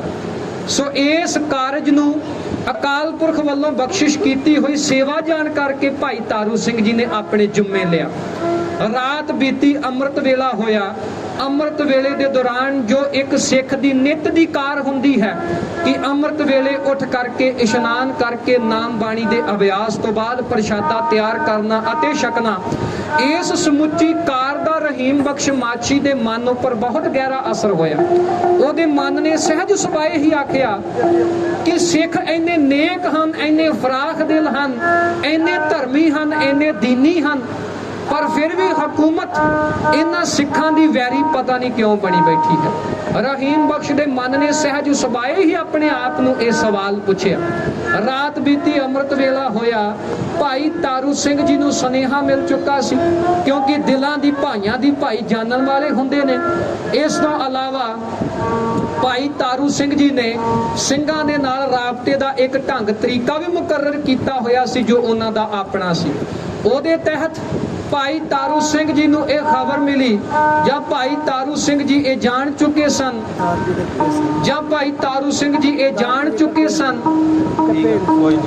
ਕਿ ਜੋ ਗੁਰੂ ਮਹਾਰਾਜ ਦੇ ਰਾਠ ਘੋੜਸਵਾਰ ਸਿੰਘ ਹਨ ਝਿੜੀ ਦੇ ਵਿੱਚ ਪਹੁੰਚ ਚੁੱਕੇ ਸਨ। ਕੁਝ ਇਤਿਹਾਸਕਾਰ ਇਹ ਵੀ ਦੱਸਦੇ ਹਨ ਕਿ ਹਫ਼ਤੇ ਦੇ ਕੁਝ ਦਿਨ ਮੁਕਰਰ ਹੋਇਆ ਕਰਦੇ ਸਨ ਕਿ ਐਸ ਦਿਨ ਰਾਠ ਸਿੱਖ ਉਸ ਝਿੜੀ ਦੇ ਵਿੱਚ ਰਾਤ ਕੱਟਣ ਆਇਆ ਕਰਦੇ ਸਨ ਅਤੇ ਅਗਲੇ ਦਿਨ ਤੱਕ ਝਿੜੀ ਦੇ ਵਿੱਚ ਰਿਹਾ ਕਰਦੇ ਸਨ। ਅਗਲਾ ਦਿਨ ਚੜਿਆ, ਪ੍ਰਸ਼ਾਦਾ ਪਕਾ ਕਰਕੇ ਭਾਈ ਤਾਰੂ ਸਿੰਘ ਜੀ ਨੇ ਸਿਰ ਉੱਪਰ ਪੰਡ ਉਠਾ ਕਰਕੇ ਉਸ ਝਿੜੀ ਵੱਲ ਜਾਣਾ ਕੀਤਾ। ਰਤਨ ਸਿੰਘ ਜੀ ਭੰਗੂ ਲਿਖਦੇ ਹਨ, ਸਿਰ ਪਰ ਪੰਡ ਉਠਾਏ ਕਹਿ ਸਿੰਘਣ ਤਹਿ ਪਹੁੰਚਾਏ ਕਿ ਭਾਈ ਤਾਰੂ ਸਿੰਘ ਜੀ ਪੂਲੇ ਦੇ ਰਹਿਣ ਵਾਲੇ ਸਿਰ ਉੱਪਰ ਪੰਡ ਉਠਾ ਕਰਕੇ ਸਿੰਘਾਂ ਦੀ ਖਿਦਮਤ ਵਿੱਚ ਹਾਜ਼ਰ ਹੋਇਆ ਕਰਦੇ ਸਨ। ਇਸੇ ਦਿਨ ਹੀ ਰਸਤੇ ਦੇ ਵਿੱਚ ਭਾਈ ਸਾਹਿਬ ਨੂੰ ਹਰਭਗਤ ਨਿਰੰਜਣੀਆਂ ਵੀ ਟੱਕਰਿਆ, ਜਿਹਦੇ ਕਰਕੇ ਉਸ ਨੂੰ ਬਹੁਤਾ ਸ਼ੱਕ ਤਾਂ ਨਾ ਹੋਇਆ। ਪਰ ਜਦੋਂ ਅਗਲੇ ਦਿਨ ਇਹ ਜਾਫਰ ਬੇਗ ਦੀ ਮੌਤ ਦੀ ਘਟਨਾ ਹੋਈ ਤਾਂ ਹਰਭਗਤ ਨਿਰੰਜਣੀਏ ਨੂੰ ਜ਼ਰੂਰ ਇਸ ਗੱਲ ਦਾ ਸ਼ੱਕ ਹੋਇਆ। ਇਹ ਸਮਾਂ ਸੀ ਨਾਦਰ ਸ਼ਾਹ ਦੁਰਾਨੀ ਦੇ ਹਮਲਿਆਂ ਤੋਂ ਬਾਅਦ ਦਾ। ਭਾਈ ਤਾਰੂ ਸਿੰਘ ਜੀ ਦੀ ਜੋ ਸ਼ਹੀਦੀ ਹੈ 1745 ਨੂੰ ਹੋਈ ਹੈ ਤੇ ਸਾਧ ਸੰਗਤ ਜੀ, ਭਾਈ ਤਾਰੂ ਸਿੰਘ ਜੀ ਦੀ ਸ਼ਹੀਦੀ ਤੋਂ ਪਹਿਲਾਂ ਮਹਿਤਾਬ ਸਿੰਘ ਮੀਰਾਂ ਕੋਟੀਆ ਤੇ ਭਾਈ ਸੁਬੇਗ ਸਿੰਘ ਸ਼ਹਬਾਜ਼ ਸਿੰਘ ਵੀ ਸ਼ਹੀਦ ਹੁੰਦੇ ਨੇ। ਭਾਈ ਮਹਿਤਾਬ ਸਿੰਘ, ਸ਼ਹਬਾਜ਼ ਸਿੰਘ, ਸੁਬੇਗ ਸਿੰਘ ਅਤੇ ਭਾਈ ਤਾਰੂ ਸਿੰਘ ਜੀ ਦੀ ਜੋ ਸ਼ਹੀਦੀ ਦਾ ਜੋ ਸਾਲ ਹੈ ਇਹ ਇੱਕ ਹੀ ਸਾਲ ਬਣਦਾ ਹੈ। ਅਗਲਾ ਦਿਨ ਚੜਿਆ, ਪ੍ਰਸ਼ਾਦਾ ਗੁਰਮਰਿਆਦਾ ਅਨੁਸਾਰ ਤਿਆਰ ਕਰਕੇ ਭਾਈ ਤਾਰੂ ਸਿੰਘ ਜੀ ਝਿੜੀ ਵਿੱਚ ਪਹੁੰਚੇ। ਜਦੋਂ ਝਿੜੀ ਵਿੱਚ ਪਹੁੰਚੇ ਤਾਂ ਸਿੰਘਾਂ ਦੇ ਨਾਲ ਰਾਬਤਾ ਕਾਇਮ ਕਰਨ ਦਾ ਇੱਕ ਖੂਫੀਆ ਤਰੀਕਾ ਸੀ। ਉਹ ਖੂਫੀਆ ਤਰੀਕਾ ਇਹ ਸੀ, ਜਾਂ ਕਿਸੇ ਜਾਨਵਰ ਦੀ ਆਵਾਜ਼ ਕੱਢਣੀ ਜਿਸ ਬਾਬਤ ਸਿੰਘਾਂ ਨੂੰ ਵੀ ਖਿਆਲ ਸੀ, ਜਾਂ ਆਪਣੇ ਹੱਥ ਦੇ ਵਿੱਚ ਇੱਕ ਭਾਈ ਤਾਰੂ ਸਿੰਘ ਜੀ ਨੇ ਡਫਲੀ ਰੱਖੀ ਹੋਈ ਸੀ, ਉਸ ਡਫਲੀ ਨੂੰ ਖੜਕਾਉਣਾ, ਉਹਦੀ ਆਵਾਜ਼ ਸੁਣ ਕਰਕੇ ਉਹਦਾ ਤਾਲ ਪਛਾਣ ਕੇ ਸਿੰਘ ਰੁੱਖਾਂ ਤੋਂ ਉਤਰ ਕੇ ਜਾਂ ਆਪਣੀਆਂ ਉਹਨਾਂ ਠਾਹਰਾਂ ਦੇ ਵਿੱਚੋਂ ਨਿਕਲ ਕੇ ਬਾਹਰ ਆ ਜਾਇਆ ਕਰਦੇ ਸਨ। ਭਾਈ ਤਾਰੂ ਸਿੰਘ ਜੀ ਸਿੰਘਾਂ ਕੋਲ ਪੁੱਜੇ, ਵੀਰਾਂ ਨੂੰ ਵੀਰ ਗਲਵਕੜੀਆਂ ਪਾ ਕੇ ਮਿਲੇ, ਫਤਿਹ ਅਰਜ਼ ਕੀਤੀ। ਭਾਈ ਤਾਰੂ ਸਿੰਘ ਜੀ ਨੇ ਸੁਖ ਸਾਂਦ ਪੁੱਛੀ। ਸਿੰਘਾਂ ਨੇ ਵੀ ਭਾਈ ਤਾਰੂ ਸਿੰਘ ਜੀ ਦੇ ਕੋਲੋਂ ਨਗਰ ਦੀ ਅਤੇ ਇਲਾਕੇ ਦੀ ਸੁਖ ਸਾਂਦ ਬਾਰੇ ਪੁੱਛਿਆ ਅਤੇ ਲਾਹੌਰ ਤੋਂ ਆਉਣ ਵਾਲੀਆਂ ਸਿੰਘਾਂ ਦੇ ਪ੍ਰਤੀ ਜੋ ਹਕੂਮਤ ਦੀਆਂ ਆਸਾਂ ਸਨ, ਜੋ ਉਮੀਦਾਂ ਸਨ, ਜਾਂ ਹਕੂਮਤ ਦਾ ਜੋ ਸਿੱਖਾਂ ਪ੍ਰਤੀ ਰੁਖ ਸੀ, ਉਹ ਸਾਰਾ ਵੇਰਵਾ ਭਾਈ ਤਾਰੂ ਸਿੰਘ ਜੀ ਤੋਂ ਪੁੱਛਿਆ। ਇਹ ਸਾਰੇ ਵੇਰਵੇ ਤੋਂ ਜਾਣੂ ਕਰਵਾਉਂਦਿਆਂ ਹੋਇਆਂ ਭਾਈ ਤਾਰੂ ਸਿੰਘ ਜੀ ਨੇ ਪ੍ਰਸ਼ਾਦਾ ਖੋਲਿਆ, ਪੰਗਤ ਲਗਾਈ, ਹੱਥ ਸੁੱਚੇ ਕਰਵਾ ਕਰਕੇ ਸਿੰਘਾਂ ਨੂੰ ਪ੍ਰਸ਼ਾਦਾ ਛਕਾਇਆ। ਜਦੋਂ ਪ੍ਰਸ਼ਾਦਾ ਛਕਣ ਬੈਠੇ ਹਨ ਸਿੰਘ, ਨਾਲ ਹੀ ਆਹਿਸਤਾ ਆਹਿਸਤਾ ਭਾਈ ਤਾਰੂ ਸਿੰਘ ਜੀ ਸਿੰਘਾਂ ਨੂੰ ਪ੍ਰਸ਼ਾਦ ਛਕਾ ਰਹੇ ਨੇ ਅਤੇ ਨਾਲ ਹੀ ਆਪਣੇ ਇਲਾਕੇ ਦੇ ਵਿੱਚ ਹੋਏ ਅੱਤ ਦੇ ਧੱਕੇ, ਜੋ ਧੱਕਾ ਰਹੀਮ ਬਖਸ਼ ਮਾਛੀ ਅਤੇ ਉਹਦੀ ਕੰਨਿਆਂ ਦੇ ਨਾਲ ਹੋਇਆ, ਜੋ ਰਹੀਮ ਬਖਸ਼ ਮਾਛੀ ਨੇ ਗੁਰੂ ਕਲਗੀਧਰ ਮਹਾਰਾਜ ਜੀ ਦੇ ਸਿੰਘਾਂ ਦੇ ਸਾਹਮਣੇ ਫਰਿਆਦ ਰੱਖੀ, ਉਸ ਸਮੁੱਚੀ ਫਰਿਆਦ ਦਾ ਵੇਰਵਾ ਭਾਈ ਤਾਰੂ ਸਿੰਘ ਗੁਰੂ ਖਾਲਸਾ ਪੰਥ ਦੇ ਸਿੰਘਾਂ ਨੂੰ ਮੁਖਾਤਬ ਹੋ ਕਰਕੇ ਇਉਂ ਬਿਨੇ ਕਰ ਰਿਹਾ।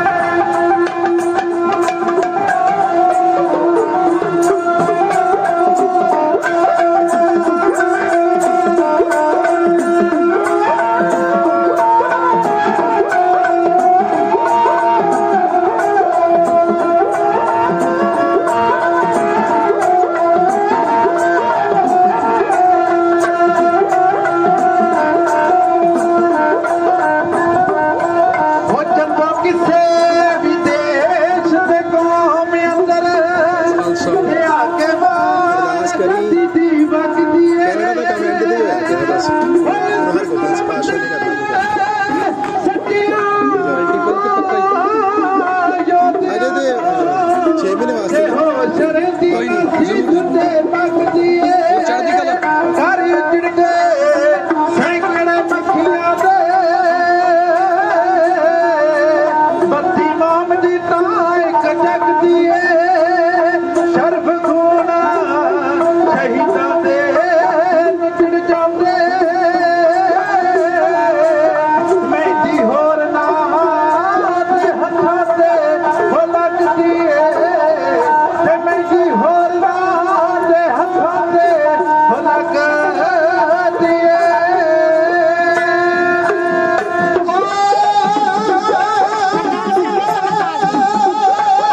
ਤੋਂ ਇਹ ਸਮੁੱਚਾ ਬਿਰਤਾਂਤ ਸੁਣ ਕਰਕੇ ਰਾਠ ਸਿੰਘਾਂ ਨੇ ਉਸੇ ਵੇਲੇ ਹੀ ਪੱਟੀ ਉੱਪਰ ਚੜ੍ਹਾਈ ਕਰਨ ਦੀ ਤਿਆਰੀ ਕਰ ਲਈ।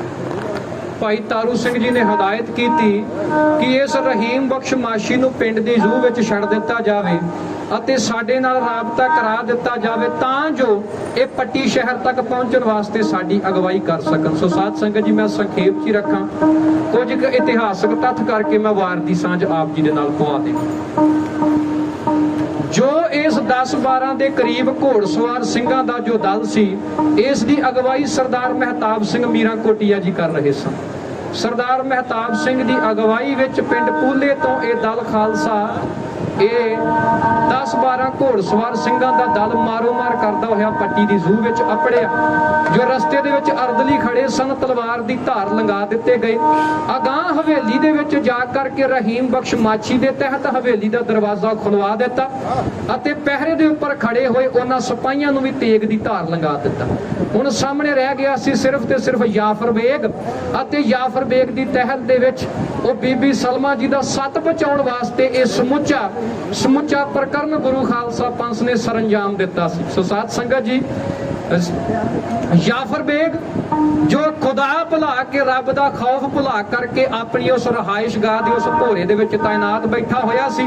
ਗੁਰੂ ਖਾਲਸਾ ਪੰਥ ਦੇ ਇਹਨਾਂ ਸੂਰਬੀਰ ਸਿੰਘਾਂ ਨੇ ਸਾਰੀ ਹਵੇਲੀ ਤੇ ਉਸ ਸਮੁੱਚੀ ਹਵੇਲੀ ਦੇ ਸਾਹਮਣੇ ਜਾ ਕਰਕੇ ਜਾਫਰ ਬੇਗ ਨੂੰ ਵੰਗਾਰਿਆ ਅਤੇ ਗੁਰੂ ਖਾਲਸਾ ਪੰਥ ਨੇ ਸਭ ਤੋਂ ਪਹਿਲਾਂ ਉਹਦੇ ਪਹਿਰੇ ਦੇ ਵਿੱਚ ਲੱਗੇ ਹੋਏ ਉਹਦੇ ਸਿਪਾਹੀਆਂ ਨੂੰ ਮੌਤ ਦੇ ਘਾਟ ਉਤਾਰਿਆ। ਜਾਂ ਅੰਤ ਰਹੀਮ ਬਖਸ਼ ਮਾਛੀ ਦੀ ਧੀ ਬੀਬੀ ਸਲਮਾ ਦਾ ਸੱਤ ਵਜਾਉਣ ਵਾਸਤੇ ਅਤੇ ਜਾਫਰ ਬੇਗ ਦਾ ਸਿਰ ਧੜ ਤੋਂ ਕਲਮ ਕਰਨ ਵਾਸਤੇ ਹਵੇਲੀ ਉੱਪਰ ਕਹਿਰੀ ਹੱਲਾ ਹੈ, ਇਉਂ ਬੋਲਦੇ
ਬਚਾਉਣ ਤੇਰੇ ਖੂਨ ਨਾਲ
ਦੀ ਕੰਨਿਆ ਉਹਨੇ ਤੂੰ ਜ਼ਾਲਮ ਗਰੀਬ ਦੀ ਕੰਨਿਆ ਖੂਨ ਦੇ ਪੈਰ ਵਿੱਚ ਬੈਠਾ ਹੈ ਛੁਪਾ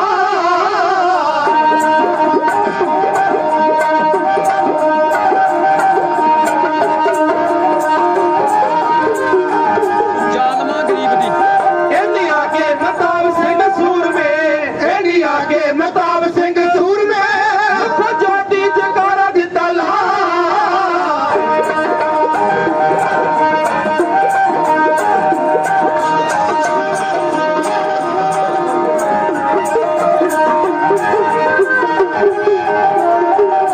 ਮੁਜ਼ੱਫਰ ਵਿੱਚ ਜਾਫਰ ਬੇਗਦਾ ਮੁਜ਼ੱਫਰ ਵਿੱਚ ਜਾਫਰ ਬੇਗਦਾ ਮਰ ਕੇ ਦਿੱਤਾ ਸਿਰ ਲਾ ਮਾਰ ਕੇ ਬੁਲਾਲੀ ਕੋਲ ਕੰਨਿਆ ਆਵਾਜ਼ ਮਾਰ ਕੇ ਬੁਲਾਲੀ ਕੋਲ ਕੰਨਿਆ ਦਿੱਤੀ ਬਾਲ ਦੇ ਪਿਤਾ ਨੂੰ ਫੜਾ ਯਾਦ ਰਹਿੰਦੀਆਂ ਗੋਰਾ ਤੇਰੀਆਂ ਜੱਗ ਵਿੱਚ ਰਹਿੰਦੀਆਂ ਹੋਰਾਂ ਸਿੰਘਾਂ ਤੇਰੀਆਂ ਹਾਂ ਨੀ ਹਾਂ ਮਾਰਾ ਤੇਰੀਆਂ ਦਾ ਇਹ ਉਹ ਦੌਰ ਸੀ ਜਦੋਂ ਗੁਰੂ ਖਾਲਸਾ ਪੰਥ ਉੱਪਰ ਅੱਤ ਦੀ ਸਖਤੀ ਸੀ ਅਤੇ ਇਹ ਉਹ ਦੌਰ ਸੀ ਜਦੋਂ ਕਿਸੇ ਖਿੱਤੇ ਦੇ ਉੱਪਰ ਗੁਰੂ ਖਾਲਸਾ ਪੰਥ ਦੀ ਰਾਜਨੀਤਿਕ ਆਜ਼ਾਰੇਦਾਰੀ ਵੀ ਨਹੀਂ ਸੀ। ਪਰ ਉਸ ਸਮੇਂ ਲਾਹੌਰ ਦਰਬਾਰ ਦੇ ਇੱਕ ਵੱਡੇ ਥੰਮ ਜਾਫਰ ਬੇਗ ਨੂੰ ਮੌਤ ਦੇ ਘਾਟ ਉਤਾਰ ਕੇ ਉਹਦੀ ਰਿਹਾਇਸ਼ਗਾਹ ਦੇ ਵਿੱਚੋਂ ਕਿਸੇ ਬੰਦਕ ਨੂੰ ਛੁਡਵਾ ਕੇ ਲਿਆਉਣਾ, ਇਹ ਗੱਲ ਵੀ ਉਸ ਸਮੇਂ ਗੁਰੂ ਖਾਲਸਾ ਪੰਥ ਦੇ ਹਿੱਸੇ ਹੀ ਆਈ ਸੀ। ਸੋ ਜਾਫਰ ਬੇਗ ਮਾਰਿਆ ਗਿਆ। ਗੁਰੂ ਖਾਲਸਾ ਪੰਥ ਨੇ ਬੀਬੀ ਸਲਮਾ ਨੂੰ ਬਾਇੱਜ਼ਤ ਰਿਹਾ ਕਰਵਾ ਕੇ ਉਹਦੇ ਪਿਤਾ ਦੇ ਹਵਾਲੇ ਕੀਤਾ, ਉਸ ਧੀ ਦਾ ਸੱਤ ਬਚਵਾਇਆ ਜੋ ਧਾਰਮਿਕ ਤੌਰ ਤੇ ਮੁਸਲਮਾਨ ਸੀ। ਸੋ ਸਾਧ ਸੰਗਤ ਜੀ, ਸਮਾਂ ਸਮਾਪਤ ਹੈ। ਭਾਈ ਤਾਰੂ ਸਿੰਘ ਜੀ ਦੀ ਬਹਾਦਰੀ ਦਾ ਇੱਕ